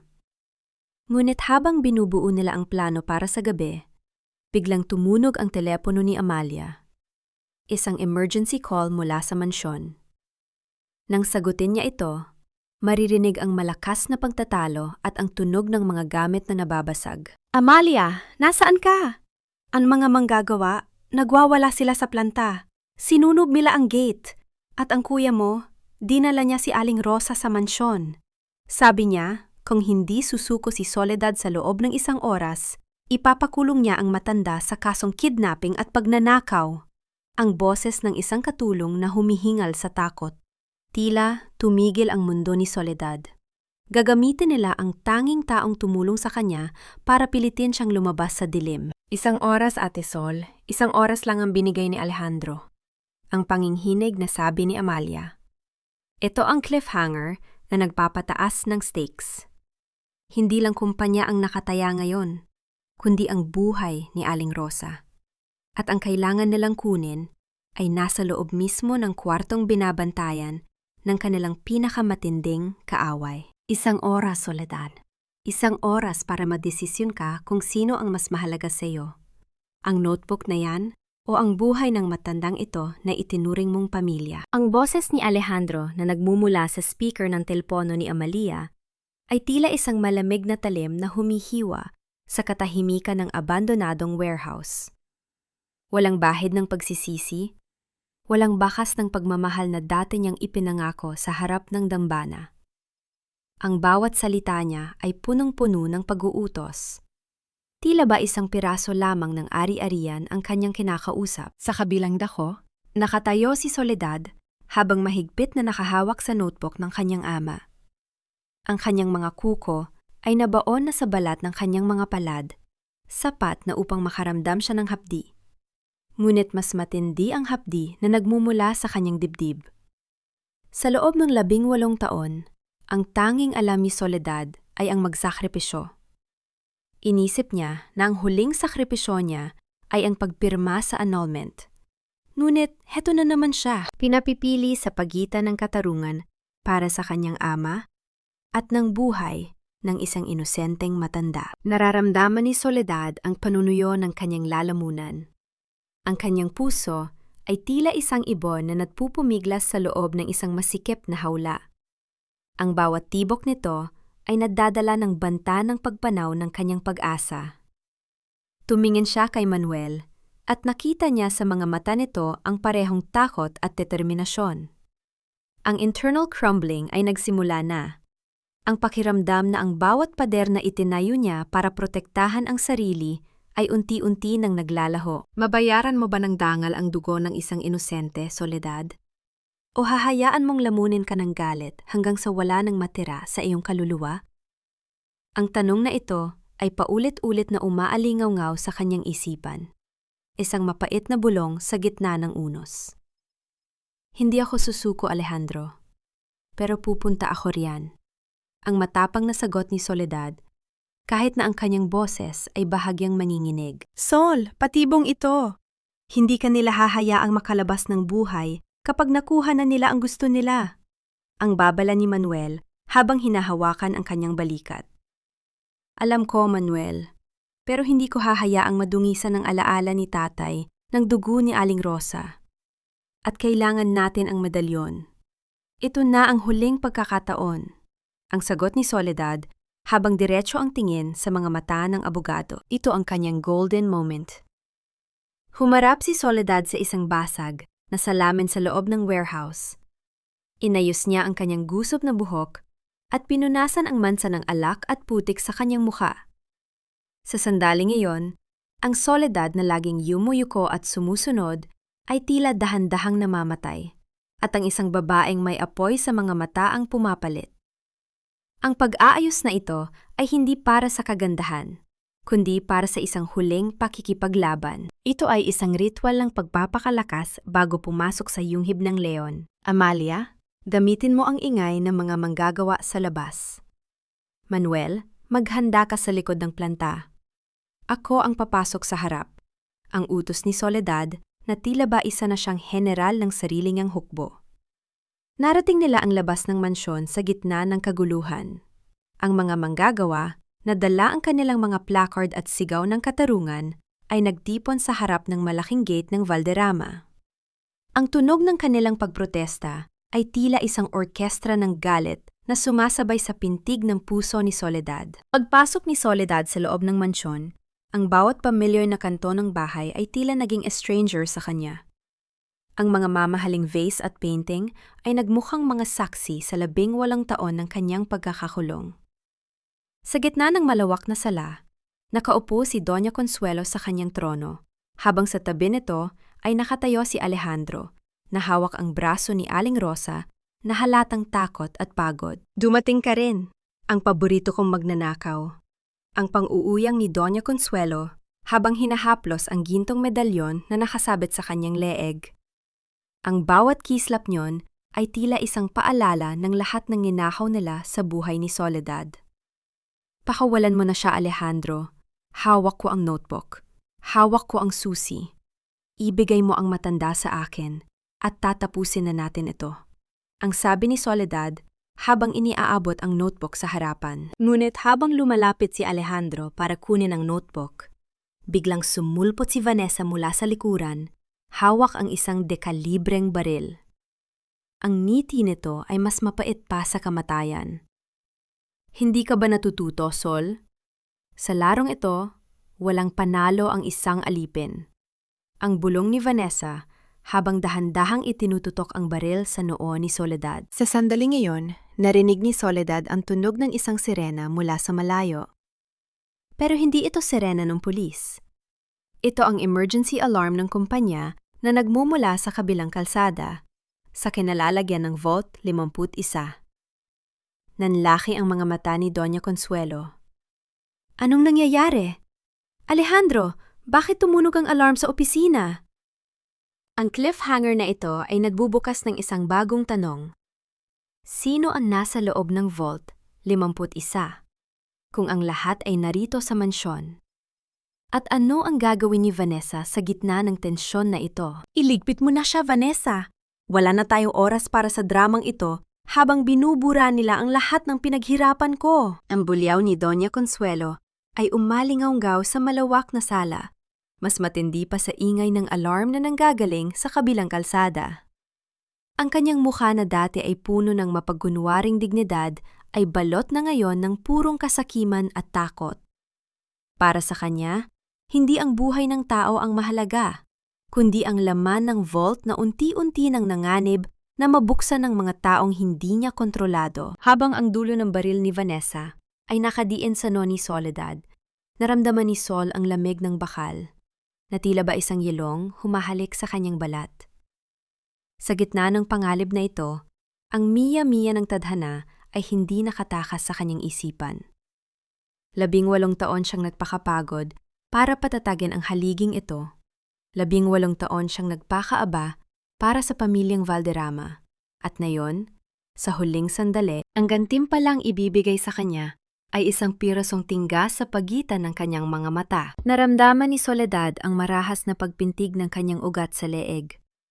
Ang kanyang puso ay tila isang tambol na mabilis ang kumpas, sumasabay sa kaba na hindi para sa kanyang sarili, kundi para kay Aling Rosa na nakalugmok sa gilid at umiiyak.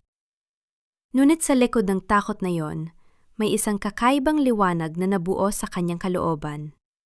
Ang 18 taon ng pananahimik ay tila isang malaking pader na biglang gumuho, at sa likod nito ay ang katotohanang matagal na niyang alam. Wala na siyang dapat katakutan dahil wala na silang pwedeng kunin sa kanya na hindi pa niya naibibigay. Ang bawat hininga ni Soledad ay naging malalim at mabigat.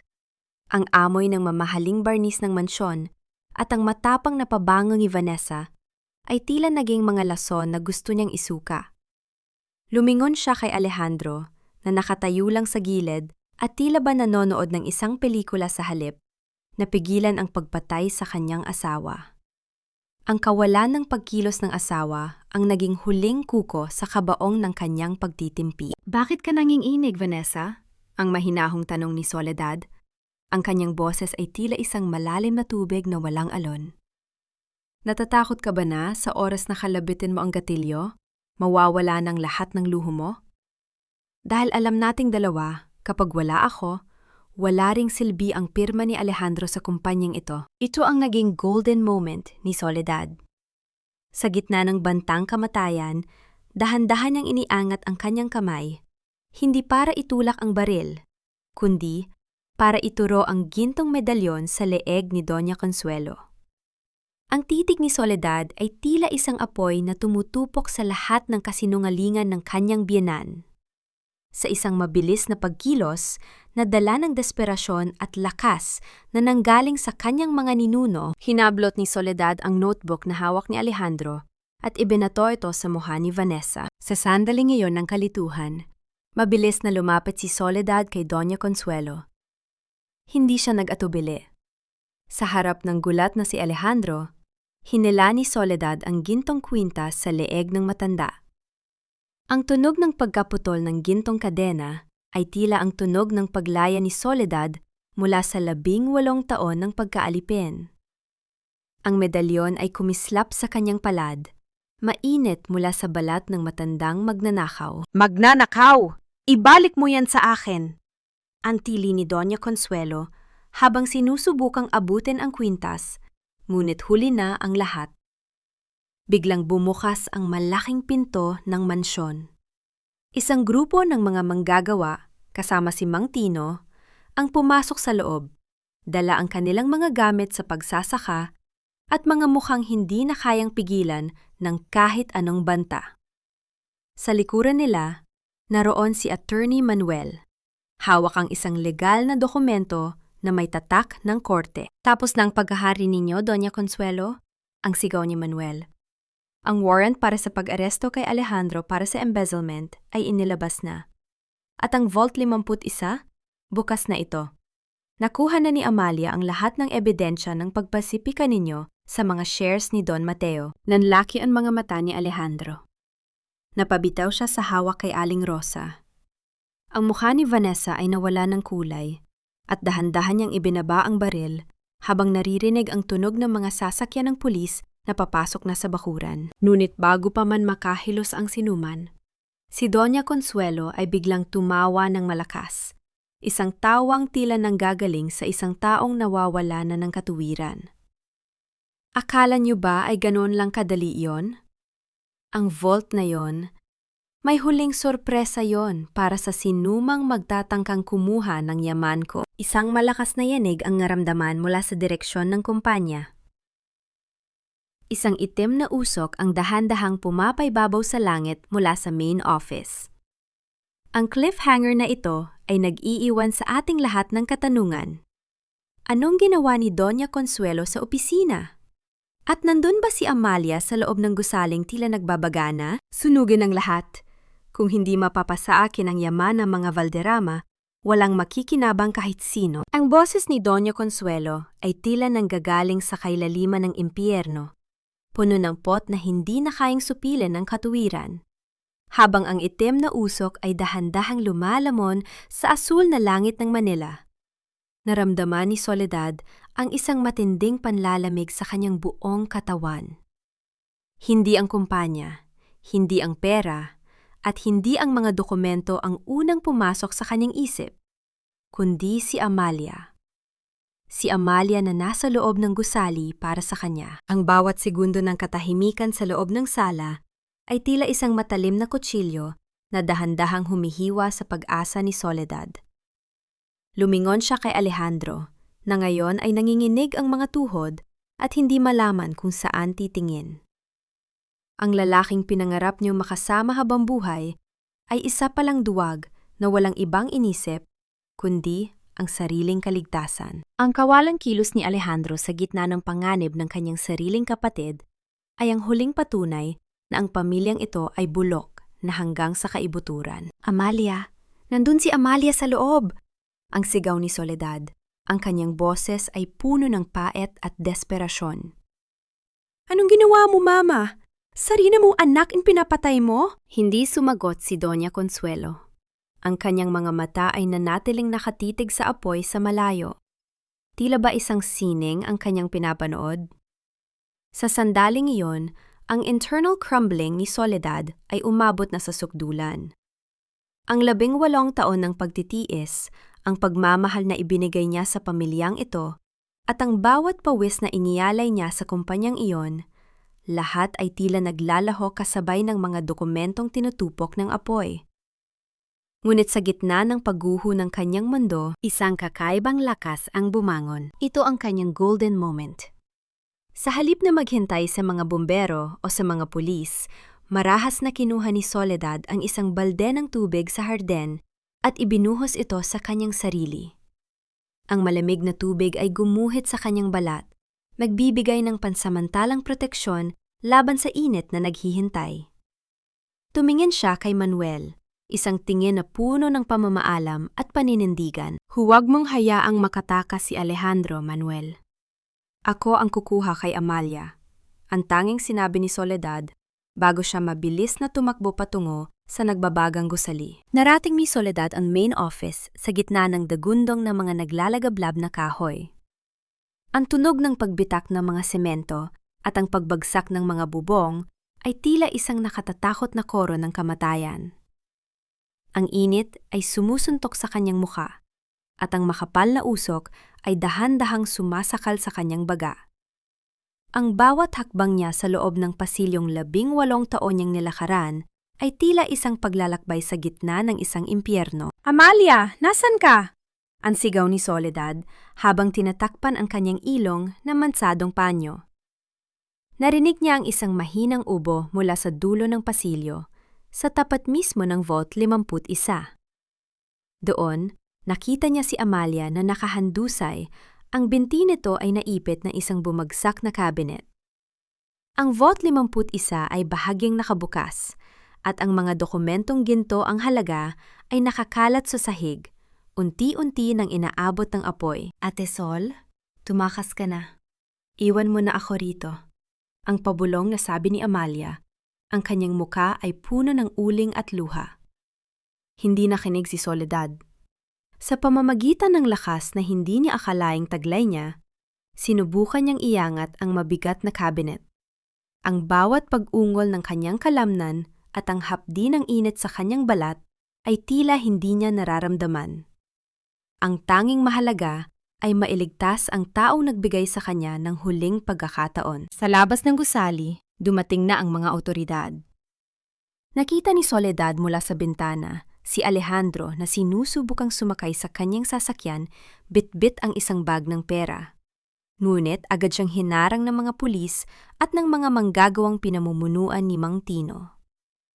Ang tunog ng mga poses na isinasara sa mga kamay ni Alejandro ay umabot hanggang sa pandinig ni Soledad, isang matamis na himig ng katarungan sa gitna ng kaguluhan. Gayunpaman, sa loob ng gusali, ang panganib ay lalong tumitindi. Isang malaking bahagi ng kisame ang nagsimulang bumitak sa itaas mismo ni na Soledad at Amalia. Ang tunog ng pagbali ng bakal ay tila isang babala na ang buong estruktura ay malapit ng gumuho. Ate Sol, sa itaas mo! Ang sigaw ni Amalia. Tumingala si Soledad at nakita ang nagbabagang beam na pababa na sa kanilang kinalalagyan. Ang cliffhanger na ito ay nag-iiwan sa atin sa gitna ng apoy. Magagawa bang iligtas ni Soledad si Amalia bago tuluyang gumuho ang kumpanyang naging kulungan at naging pag-asa niya? O ang Vault 51 ang magiging huling hantungan ng katotohanang matagal nang ipinagkait sa kanya? Sa gitna ng naglalagablab na ingay ng paglamit sa mga haligi ng gusali, tila tumigil ang pag-inog ng mundo para kay Soledad. Ang nagbabagang beam mula sa kisame ay dahan-dahang bumigay. Naglalabas ng tunog ng pagkabali ng bakal at kahoy na tila ba isang higanting bumubagsak. Sa isang iglap, hindi ang sariling kaligtasan ang nanaig sa isip ni Sol. Marahas niyang itinulak si Amalia palayo, sapat na upang malayo ang binti nito sa direktang bagsak ng nagbabagang materyales. Ang tunog ng pagtamaan ng mabigat na beam sa semento ay lumikha ng isang ulap ng abo at baga. Naramdaman ni Soledad ang hapdi sa kanyang balikat nang daplisang tamaan siya ng ilang piraso ng nagliliyab na kahoy, ngunit hindi siya tumigil. Sa gitna ng makapal at nakasasakal na usok, gumapang siya patungo sa Vault 51. Doon, sa loob ng bakal na silid na bahaging nakabukas, nakita niya ang isang itim na envelope na may tatak ng selyo ng kanyang ama. Ito ang kanyang golden moment. Sa kabila ng init na tila tunog ng libu-libong bubuyog sa kanyang pandinig, niyakap ni Soledad ang envelope sa kanyang dibdib. Naramdaman niya ang tibok ng kanyang puso na sumasabay sa init ng mga dokumento, ang ebidensya ng pagmamahal ng kanyang tatay na 18 taon niyang hindi naramdaman. Sa sandaling ngayon, sa gitna ng apoy, hindi na siya ang biktima. Siya na ang tagapagtanggol ng dangal ng kanilang pamilya. Ate Sol, bilisan mo! Guguho na ang buong palapag! Ang sigaw ni Amalia mula sa labas ng makapal na usok. Gamit ang huling lakas ng kanyang mga binti, inalalayan ni Soledad si Amalia patungo sa bintana sa likurang bahagi. Ang tunog ng mga sirena ng bumbero ay lalong lumakas, sumasabay sa sigaw ng mga manggagawang nasa labas. Sa tulong ni Manuel at ng ilang matatapang na bumbero, nailabas sina Soledad at Amalia bago tuluyang lamunin ng apoy ang buong opisina ng presidente. Nang lumabas si Soledad mula sa makapal na usok, ang lahat ay tumahimik. Ang kanyang mukha ay puno ng uling, ang kanyang damit ay sunog sa ilang bahagi, at ang kanyang mga kamay ay nanginginig sa pagod. Ngunit sa kanyang kanang kamay, mahigpit niyang hawak ang itim na envelope. Sa harapan ng gusali, nakita ni Soledad si Doña Consuelo na nakalugmok sa kalsada, pinapanood ang pagtupok ng apoy sa kanyang imperyo. Ang mukha ng matanda ay puno ng pagkatalo at kahihiyan. Sa tabi nito, si Alejandro ay nakaposes na sa loob ng sasakyan ng pulis. Ang kanyang mga mata ay puno ng takot at kawalang pag-asa. Lumapit si Soledad kay Doña Consuelo. Dahan-dahan niyang binuksan ang envelope sa harap ng maraming tao, kasama na ang mga media na kumukuha ng bawat detalye. Inilabas niya ang orihinal na share certificate, ang dokumentong nagpapatunay na ang 51% ng Valderrama exports ay pagmamay-ari ni Mateo Salvador, at nayon ay legal na pag-aari ng kanyang nag-iisang tagapagmana, si Soledad. Ang apoy na sinimulan mo, Mama, ay hindi ang tumupok sa akin. Ang mahinahong sabi ni Soledad. Ang kanyang boses ay nanghingibabaw sa ingay ng paligid. Ito ang apoy na naglinis sa lahat ng kasinungalingan ninyo. Ang kumpanyang ito ay hindi kailanman naging sa inyo. Ninahaw niyo ito sa tatay ko. At 18 taon niyo itong pinatakbo gamit ang dugo at pawis ko. Ngayon, binabawi ko na ang lahat. Isang malakas na hiyawan ng kagalakan ang nanggaling sa mga manggagawa. Si Mang Tino ay naiyak habang nakikita ang tagumpay ng babaeng itinuring na lang tunay na pinuno. Ngunit sa gitna ng selebrasyon, isang sasakyan ang mabilis na huminto. Lumabas si Vanessa, na tila may huling alas na itinatago. Hawak niya ang isang remote control na may pulang ilaw na kumikislap. Akala mo ba ay tapos na, Sol? Ang sigaw ni Vanessa na tila nawawala na sa katuwiran. Kung hindi ako magiging mayaman, sisiguraduhin kong wala kang babalikang plantation. Ang mga bodega sa bukid, may mga pampasabog na nakatanim doon. Ang cliffhanger na ito ay nagdadala ng bagong antas ng panganib. Habang nasusunog ang opisina, ang buhay naman ng mga manggagawa sa plantation ang nakataya sa mga kamay ng isang babaeng desperada. Walang maiwan, Soledad. Kung babagsak ako, isasama ko ang lahat ng mga paborito mong hampaslupa. Isang pindot ko lang, magiging abo ang plantation na ipinagmamalaki mo. Ang boses ni Vanessa ay matinis at puno ng desperasyon. Tila isang hayop na nasok sa sulok, at wala nang ibang paraan kundi ang mangagat. Ang kanyang mga mata ay nanlilisik, at ang kanyang mga kamay na dati ay puro mamahaling alahas lang, ang hawak ay nanginginig habang nakadiin ang daliri sa pulang pindutan ng remote control.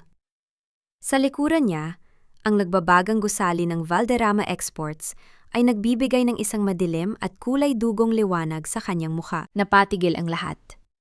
Ang mga manggagawa na kanina lang ay nagbubunyi ay biglang natahimik.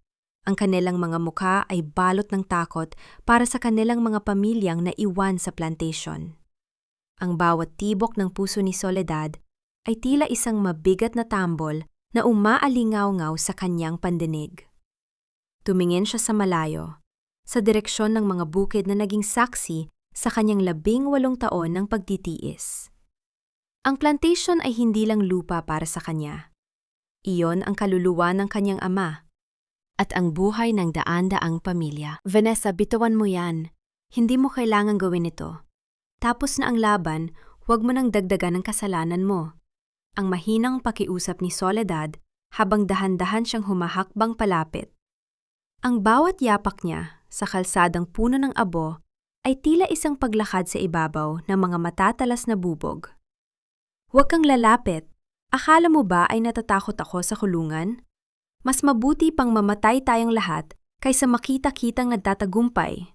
Ang tili ni Vanessa. Ito ang naging golden moment ni Soledad. Sa halip na matakot para sa sariling buhay, humarap siya sa mga manggagawa. Nakita niya si Mang Tino na tila handang sumugod para protektahan siya. Sa isang marahang kilos, hinawakan ni Soledad ang kamay ng matanda at umiling. Ang kanyang mga mata ay puno ng kapayapaan at paninindigan. Hinarap niyang muli si Vanessa, hindi bilang isang kaaway, kundi bilang isang babaeng biktima rin ng sariling kasakiman. Sige, pindutin mo, Vanessa. Kung sa tingin mo ay mapapatay mo ang pangarap namin sa pamamagitan ng apoy, nagkakamali ka. Ang plantation ay hindi lang mga bodega o kagamitan. Ang plantation ay kami. At kahit pasabugin mo ang bawat sulok niyon, mananatili kaming nakatayo dahil wala ka nang pwedeng nakawin sa amin na hindi na namin kayang itayo muli. Ang matapang na pahayag ni Soledad. Ngunit bago pa man maigalaw ni Vanessa ang kanyang daliri, isang mahinang boses ang nanggaling sa likuran niya. Hindi gagana yan, Vanessa. Pinutol ko na ang signal ng receiver sa plantation bago pa tayo lumabas ng mansyon. Nanlaki ang mga mata ni Vanessa. Lumingon siya at nakita si Amalia na inaalalayan ni Attorney Manuel. Ang bunsong Valderrama ay mukhang lupaypay, ngunit ang kanyang mga mata ay puno ng determinasyon. Alam ni Amalia ang bawat plano ni Vanessa, at bago pa man ang pagsalakay, lihim na siyang gumawa ng paraan para hindi matuloy ang anumang pambobomba. Sa isang iglap, nawala ng lakas si Vanessa. Ang remote control ay dahan-dahang nalaglag sa semento. Naglalabas ng tunog ng pagkabali ng plastik. Agad siyang galapitan ng mga pulis at binalutan ng posas. Ang kanyang mga sigaw ng pagmumura ay tila mga huling himig ng isang naghihingalong masama. Kasunod nito, dinala na rin ng mga pulis si Alejandro. Habang dumadaan ang sasakyan ng pulis sa harap ni Soledad, panandaliang huminto ang mundo. Tumingin si Alejandro sa kanyang asawa, ang babaeng 18 taon niyang minaliit at niloko. Ngunit sa pagkakataong ito, wala nang galit sa mga mata ni Soledad. Ang tanging naroon ay isang malalim na pagod at ang pagtanggap na ang lalaking ito ay bahagi na lamang ng isang madilim na nakaraan. Si Doña Consuelo naman ay nanatiling nakaupo sa gilid ng kalsada, nakatitig sa mga abo ng kanyang opisina. Ang kanyang gintong kwintas ay wala na, ang kanyang kapangyarihan ay naglaho, at ang tanging natira sa kanya ay ang hiya o matinding kahihiyan sa harap ng publiko. Ang mga tao na dati ay yumuyuko sa kanya ay ngayon ay dumadaan na lamang at tila hindi siya nakikita. Ito ang kanyang karma. Ang maging isang anino sa mundong dati ay pinaghaharian niya. Dahan-dahang lumapit si Manuel kay Soledad. Inabot niya ang itim na envelope na ligtas pa rin sa mga kamay ni Sol. Tapos na Sol, malaya ka na, ang mahinang sabi ni Manuel. Ang kanyang boses ay puno ng paghanga at pag-asa. Tumingala si Soledad sa langit. Ang usok ay dahan-dahan nang napapalitan ng unang sinag ng bukang liwayway. Ang lamig ng madaling araw ay tila isang haplos ng kanyang ama. Nagpapaalala sa kanya na pagkatapos ng pinakamahabang gabi, palaging may umagang naghihintay. Hindi pa ito ang tapos, Manuel. Ito pa lang ang simula. Ang sagot ni Soledad habang nakatingin sa mga manggagawang nagsisimula ng maglinis ng mga kalat. Ang bawat piraso ng abo na dahan-dahang lumulutang sa hangin ay tila mga alaala ng 18 taong paghihirap na unti-unti nang naglalaho. Ang araw ay ganap na ng sumikat, nagbibigay ng ginintuang liwanag sa mga guho ng gusali ng Valderrama Exports. Para kay Soledad, ang init ng bukang liwayway ay hindi lamang tanda ng bagong umaga, kundi ang simula ng kanyang muling pagsilang mula sa mga abo ng pandilinlang. Sa harap ng gate ng kumpanya, nakatayo ang mga manggagawa. Hindi sila pumasok upang magtrabaho sa ilalim ng takot, kundi upang maglinis at magtayo muli. Ang tunog ng mga walis na kumakayod sa semento at ang pag-uusap ng mga tao ay tila isang bagong himig ng pag-asa. Lumapit si Soledad sa kanila. Hindi suot ang kanyang maruming apron o ang mansadong blusa, kundi isang simpleng puting barong na tila sumisimbolo sa kanyang malinis na hangarin. Ma'am Sol, handa na po kami. Kahit saan niyo kami dalhin, susunod kami. Ang sabi ni Mang Tino, habang iniaabot sa kanya ang isang baso ng mainit na kape sa isang plastic na tasa. Ito ang kanyang golden moment. Sa harap ng lahat, kinuha ni Soledad ang tasa at uminom kasabay nila. Hindi siya naupo sa isang mataas na silya. Nanatili siyang nakatayo sa tabi ng mga taong naging pamilya niya sa gitna ng unos. Ang bawat higop ng kape ay tila nagpapatibay sa kanyang paninindigan na ang tunay na yaman ay hindi nasa loob ng vault, kundi nasa katapatan ng mga taong nakapaligid sa kanya. Salamat sa inyong lahat. Pero mula ngayon, hindi na Valderrama Exports ang pangalan ng ating kumpanya. Ang anunsyo ni Soledad, ang kanyang boses ay malinaw at puno ng otoridad. Ito na ang Salvador Agricultural Corporation. Ipapangalan ko ito sa aking tatay dahil siya ang tunay na nagtanim ng binhi ng katapatan sa lupang ito. Isang malakas na palakpakan ang umalingaw-ngaw sa buong kalsada. Sa isang tabi, nakita ni Soledad si Attorney Manuel na nakaangiti habang hawak ang mga legal na dokumento na nagpapatunay sa paglilipat ng lahat ng ari-arian sa pangalan ni Soledad. Lumapit si Manuel at iniabot ang isang maliit na susi. Ito ang susi ng lumang mansyon ng iyong tatay, Sol. Nabili ko ito pabalit gamit ang pondo na itinabi niya para sa iyong kinabukasan. Maaari ka na ring umuwi sa tunay mong tahanan, ang sabi ni Manuel. Nararamdaman ni Soledad ang panginginig ng kanyang mga kamay habang hinahawakan ang susi.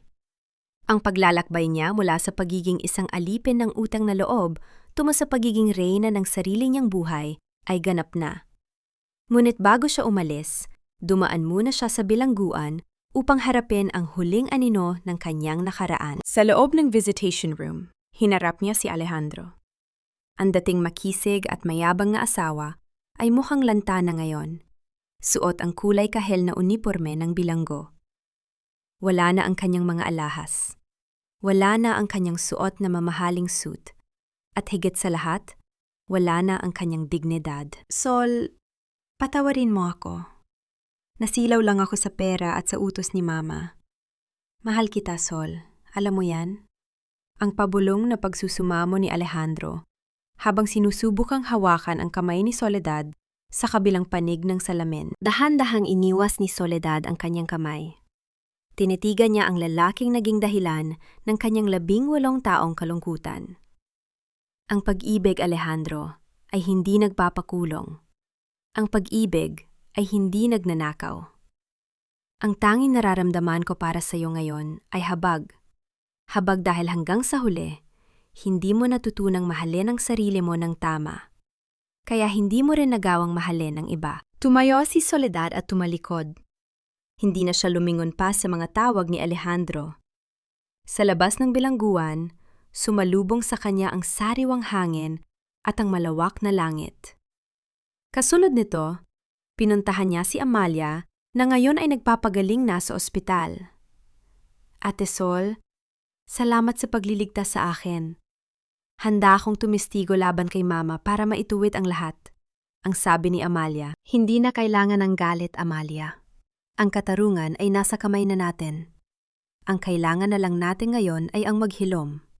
Ang sagot ni Soledad habang hinahaplos ang buhok ng kanyang hipag. Sa huling bahagi ng araw, nagtungo si Soledad sa dalampasigan kung saan ang abo ng kanyang mga dokumento ay dahan-dahang tinatangay ng alon.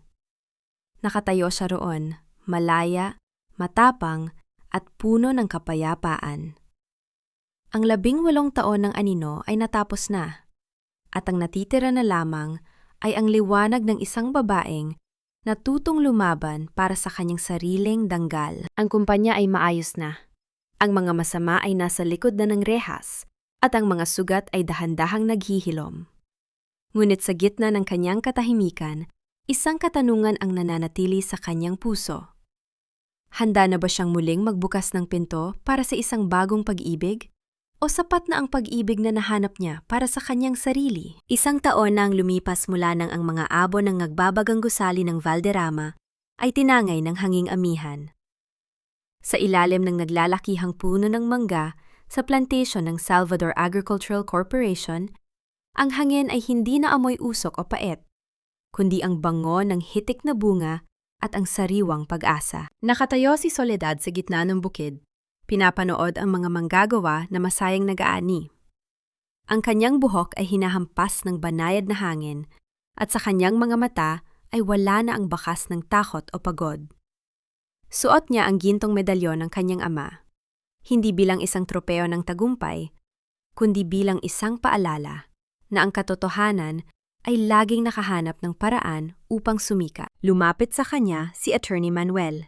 Bitbit ang ilang mga papeles ng kumpanya. Sa nakalipas na 1 taon, hindi lamang siya naging legal na tagapayo ni Sol, kundi naging katuwang din sa bawat hakbang ng pagbangon. Huminto si Manuel sa tabi niya at tahimik na pinanood ang tanawin. Nagawa mo rin, Sol. Ang Salvador Agricultural Corporation ay isa na sa pinakamalaking exporter sa bansa. Higit sa lahat, ang mga manggagawa ay may sapat na sahod at dignidad. Ang mahinang sabi ni Manuel, ang kanyang boses ay puno ng paghanga. Dahan-dahang lumingon si Soledad at numiti. Hindi ko ito nagawa ng mag-isa, Manuel. Salamat sa pananatili sa tabi ko noong ang tanging hawak ko na lang ay ang aking pangarap. Ito ang kanyang golden moment. Sa ilalim ng dapit hapon, dahan-dahang hinawakan ni Manuel ang kamay ni Soledad. Isang hawak na hindi nagmamadali, isang hawak na puno ng pangako ng proteksyon at paggalang. Dahan-dahang isinandal ni Soledad ang kanyang ulos sa balikat ni Manuel. Pinapakinggan ang payapang tibok ng kanilang mga puso sa gitna ng katahimikan ng bukid.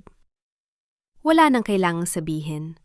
Ang katahimikan nila ay puno ng isang uri ng pag-ibig na hindi nakabase sa utang na loob, kundi sa malayang pagpili. Sa kabilang panig ng mundo, sa isang maliit at madilim na silid sa bilangguan, nanatiling mag-isa si Alejandro. Binibilang ang mga araw na nawala sa kanya. Si Doña Consuelo naman ay namumuhay sa isang malayong baryo, Isang babaeng kinatatakutan noon na ngayon ay kinakaawaan na lamang dahil sa kanyang nawalang katinuan. Ang kanilang mga pangalan ay naging babala sa lahat, na ang yaman na kinuha sa pamamagitan ng panlilinlang ay tila buhangin na madaling tinatangay ng agos. Nahanap na ba ni Soledad ang kapayapaan? Oo, ang kapayapaang iyon ay hindi nanggaling sa pagbagsak ng kanyang mga kaaway, kundi sa pagyakap niya sa kanyang sariling halaga. Pinatawad na ba niya sila? Ang kanyang patawad ay hindi nangangahulugan ng pagkalimot sa sakit, kundi ang pagpili na huwag nang hayaang lasunan ng nakaraan ang kanyang hinaharap. Binitawan na niya ang galit upang magkaroon ng puwang ang pagmamahal. Ang aral na iniwan ng kanyang kwento sa bawat pusong nakikinig ay simple. Ang tunay na utang na loob ay hindi isang tanikala na dapat magpako sa atin sa dusa. Ang tunay na utang na loob ay ang pasasalamat sa ating sarili sa pananatiling matatag sa gitna ng unos at sa paghahanap ng lakas na magsimula muli kahit gaano pa kadilim ang gabi. Habang ang huling sinag ng araw ay naglalaho sa abot tanaw, si Soledad ay huminga ng malalim. Hindi na siya ang babaeng nakaluhod sa putikan. Siya na ang babaeng may-ari ng sarili niyang tadhana. Sa ilalim ng malawak na langit ng Pilipinas, ang bawat hininga niya ay isang awit ng kalayaan. Isang patunay na ang pusong sugatan ay may kakayahang maghilom at muling magmahal ng higit pa sa dati. Pirmahan niyo ito o panonoorin ninyo ang bawat sentimo ng inyong yaman na maglaho kasama ng inyong kalayaan sa loob ng selda. Ang boses ni Soledad ay kasing lamig ng asero. Walang bahid ng pag-aalinlangan habang inilalatag niya ang mga dokumento sa ibabaw ng magulong kamanang Suite 808. Ang bawlok ng sandaling ito ay hindi nanggagaling sa pisikal na pananakit, kundi sa talim ng katotohanang binitawan niya. Ang mga Valderrama na dati ay tila mga Diyos sa kanilang trono ay nakaluhod na ngayon sa paanan ng babaeng itinuring nilang basahan. Narinig ang mabigat na pagbagsak ng katawan ni Doña Imelda sa sahig. Isang tunog na tila isang sakon ng bigas na nawala ng laman. Ang kanyang paghinga ay naging mabilis at gapi. Ang kalahati ng kanyang muka ay tila nanigas na. Isang malinaw na tanda ng atake sa utak dahil sa tindi ng kahihiyang sinapit. Ang kanyang mga mata na dati ay puno ng pangungutya ay tila naging mga bintana na lamang ng isang nawawasak na kaluluwa. Walang sinuman sa mga reporter ang lumapit upang tumulong. Ang bawat pagkislap ng kanilang mga kamera ay tila mga tuka ng buwetre na kumakain sa bangkay ng kanyang reputasyon. Sol, please, huwag mong gawin ito. Pamilya tayo. Ang pagmamakaawa ni Leandro ay tila isang nakakaawang huni ng isang nadurog na insekto. Ang kanyang mga kamay ay nanginginig habang hawak ang ballpen. Ang tunog ng pagkayod ng dulo nito sa papel ay lumiha ng isang mapurol na ingay sa gitna ng katahimikan. Bawat titik na isinusulat niya sa divorce papers ay tila isang bahagi ng kanyang sarili na pinupunit. Si Don Alejandro naman, na tila nawala namang lakas upang lumaban, ay sumunod sa pagpirma ng nakayuko. Ang kanyang balikat ay bagsak na tila pasan ang buong mundo ng kahihiyan. Naramdaman ni Soledad ang bawat pintig ng kanyang puso na tila isang martilyo ng katarungan. Nang makuha niya ang mga pirmadong dokumento, dahan-dahan niyang itinupi ang mga ito. Ang pakiramdam ng papel sa kanyang mga daliri ay mas matamis pa sa anumang mamahaling sutla na tinahi niya sa buong buhay niya. Ang utang na loob na lagi ninyong isinusumbat sa akin ay bayad na.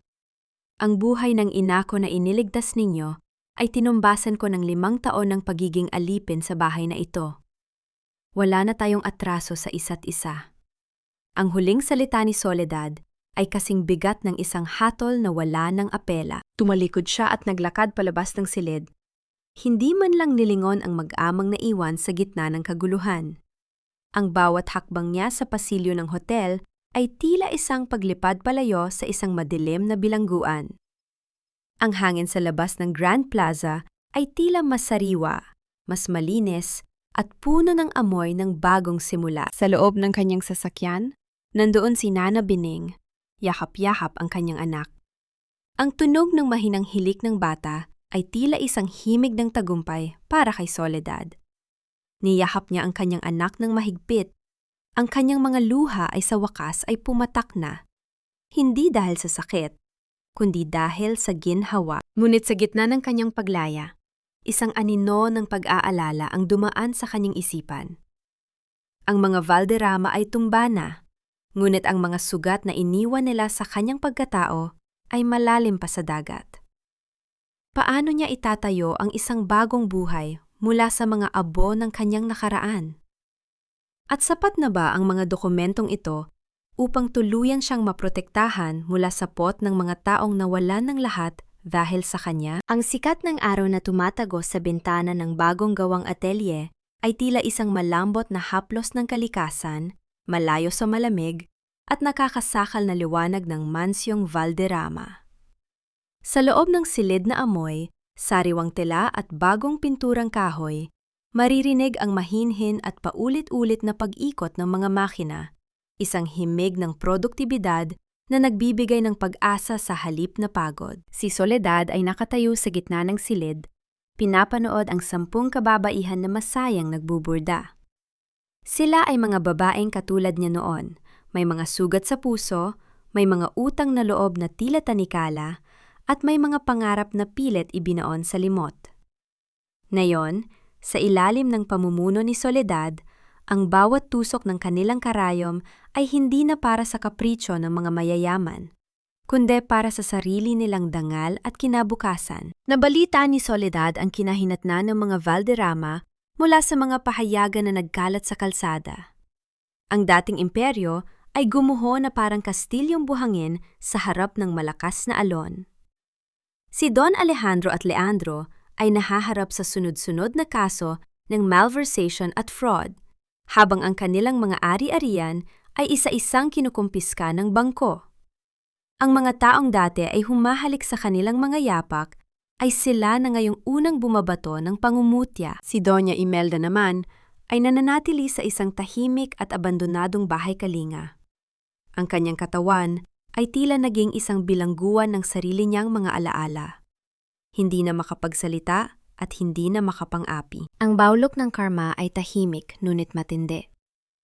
Hindi na kailangan ni Soledad na maghigante pa. Ang tadhana na mismo ang nagtahi ng huling yugto para sa mga taong nag-akalang mas mataas sila sa katarungan. Ate Sol, tapos na po ang huling batch ng mga disenyo. Napakaganda po ng kinalabasan. Ang boses ni Maria, isa sa kanyang mga tauhan, ay puno ng katuwaan. Numiti si Soledad at hinaplos ang telang nasa harap niya. Ang bawat hibla nito ay malinis, walang bahid ng dugo o luha ng pagdurusa. Ito ang kanyang tagumpay.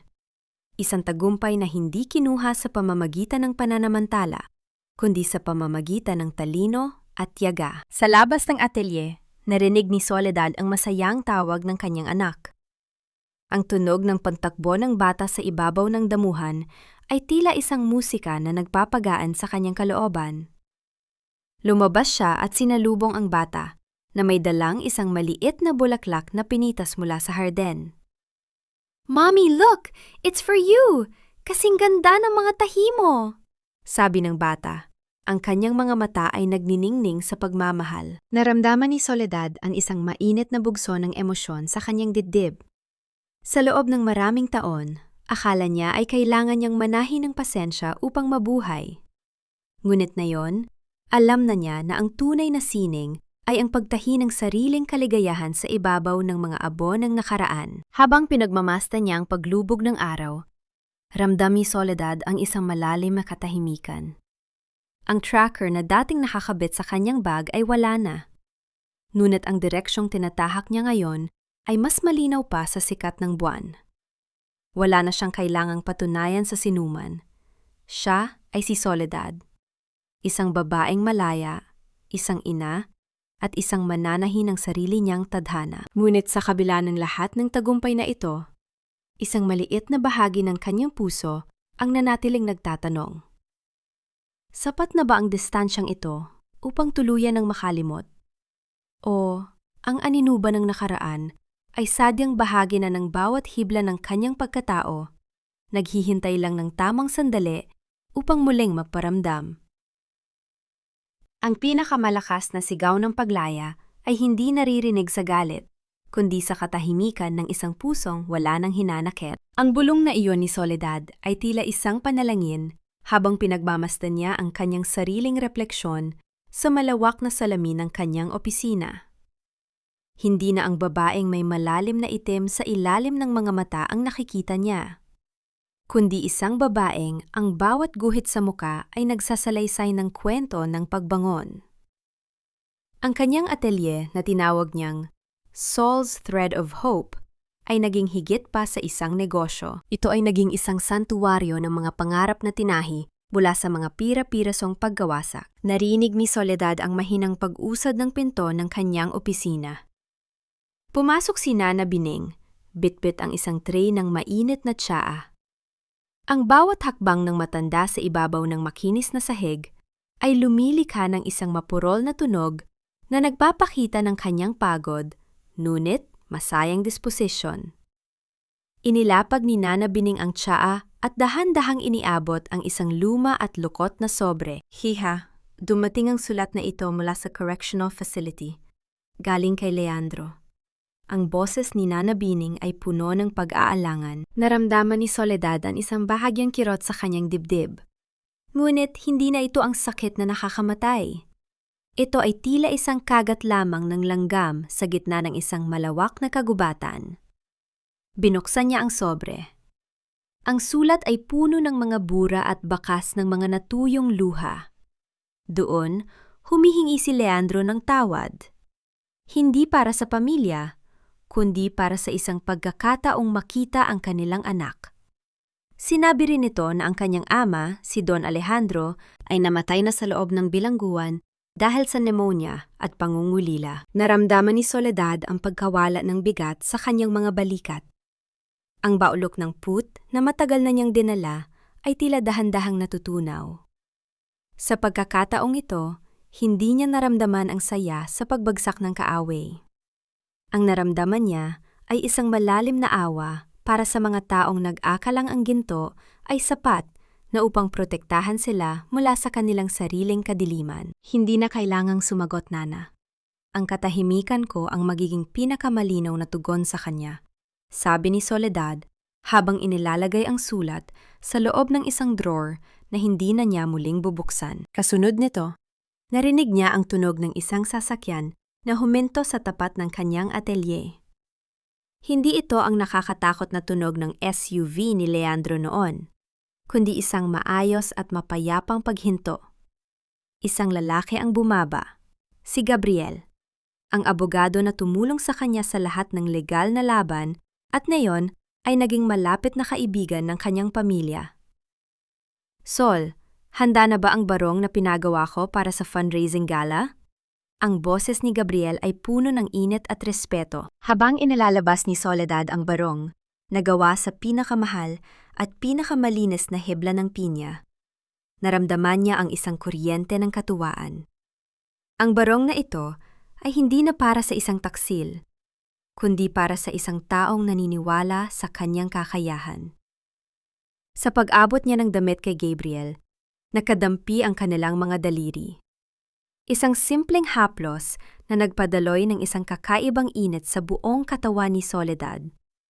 Isang pakiramdam na akala niya ay patay na sa loob ng kanyang puso. Napakaganda, Sol, tulad ng gumawa nito, bulong ni Gabriel. Ang kanyang mga mata ay nakatitig ng malalim kay Soledad. Naramdaman ni Soledad ang pamumula ng kanyang mga pisingi, isang pakiramdam na matagal na niyang nakalimutan. Ang baulok ng nakaraan ay tila tuluyan ng natalo ng lambing ng kasalukuyan. Sa gitna ng kanilang pagtititigan, narinig niya ang tawag ng kanyang anak mula sa labas. Ang masayang hiyaw nito habang naglalaro sa ilalim ng papalubog na araw. Ngunit sa likod ng magandang sandaling ito, isang tanong ang nananatili sa hangin. Handa na ba talaga si Soledad na magbukas muli ng kanyang puso?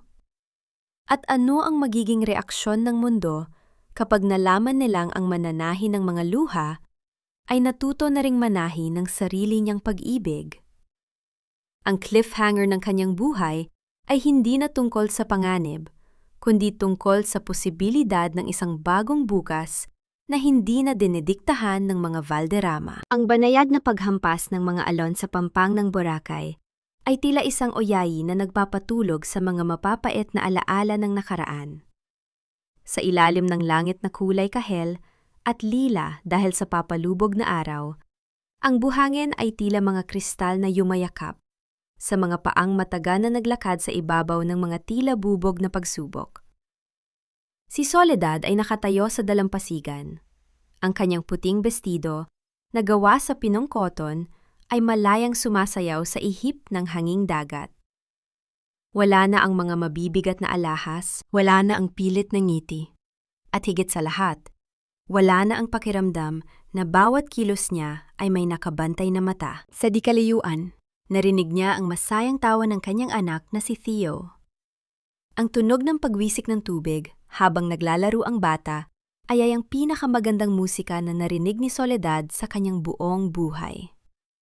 Pinanood niya ang bata na tumatakbo ng walang takot, walang tracker na nakatago sa kanyang damit, at walang anino ng isang ama at lola na naghahangad na gawin siyang kasangkapan para sa kanilang reputasyon. Sa sandaling iyon, naramdaman ni Soledad ang tunay na kahulugan ng salitang tagumpay. Hindi ito ang dami ng kofan sa kumpanya o ang laki ng bahay, kundi ang kakayahang itayo ang sarili at ang anak mula sa abo ng pagkawasak. Naisip ni Soledad ang pamilya Valderrama. Sa simula, akala niya ay kailangan niya silang saktan pabalik upang makamit ang katarungan. Ngunit habang pinagmamasta niya ang malawak na karagatan, napagtanto niya na ang tunay na katarungan ay ang pagpili na huwag maging katulad nila. Pinatawad na niya sila, hindi dahil nararapat silang patawarin, kundi dahil nararapat ang kanyang puso sa kapayapaan.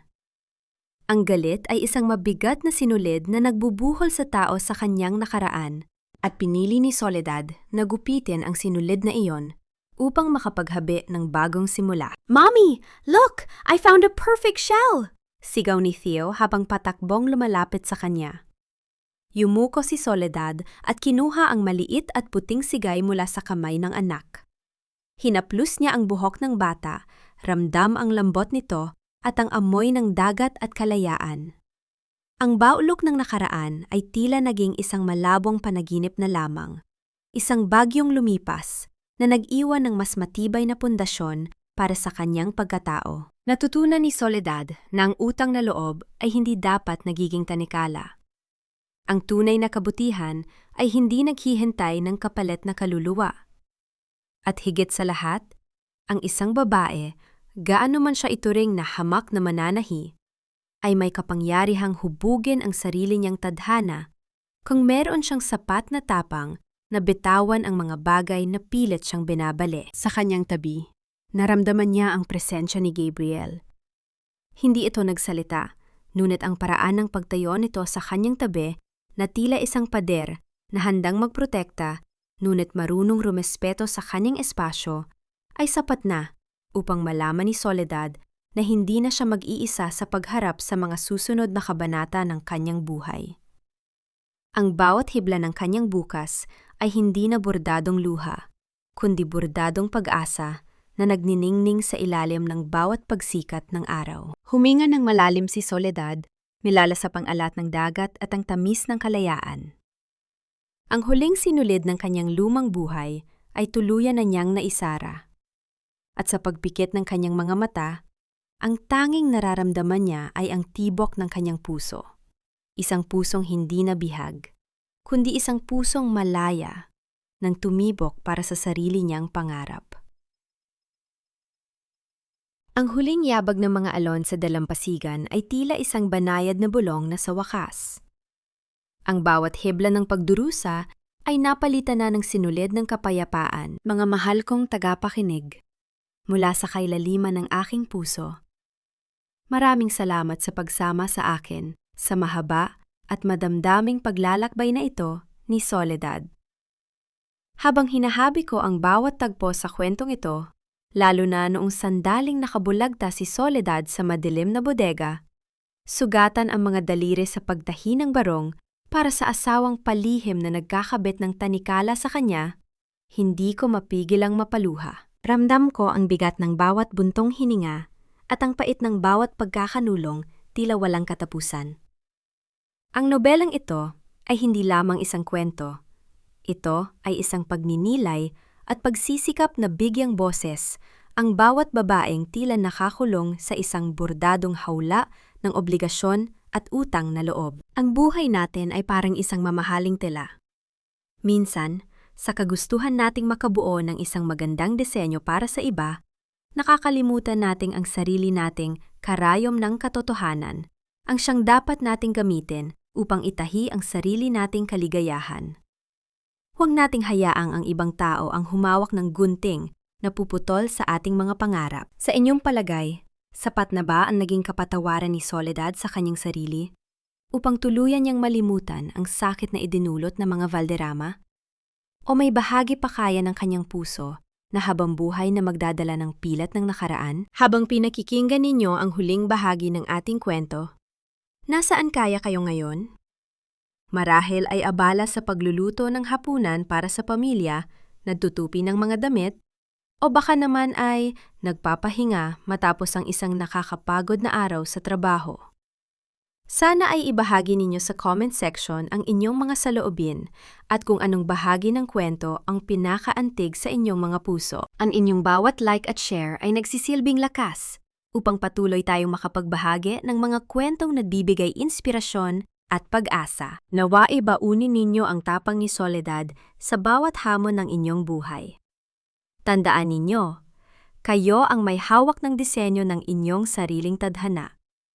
Maraming salamat at pagpalain kayo ng may kapal. Pamagat ng kwento. Bordadong luha ng kalayaan. Lahat ng mga karakter at sitwasyon sa kwentong ito ay hukom na nilikha para sa layuning libangin at maghatid ng positibong mensahe.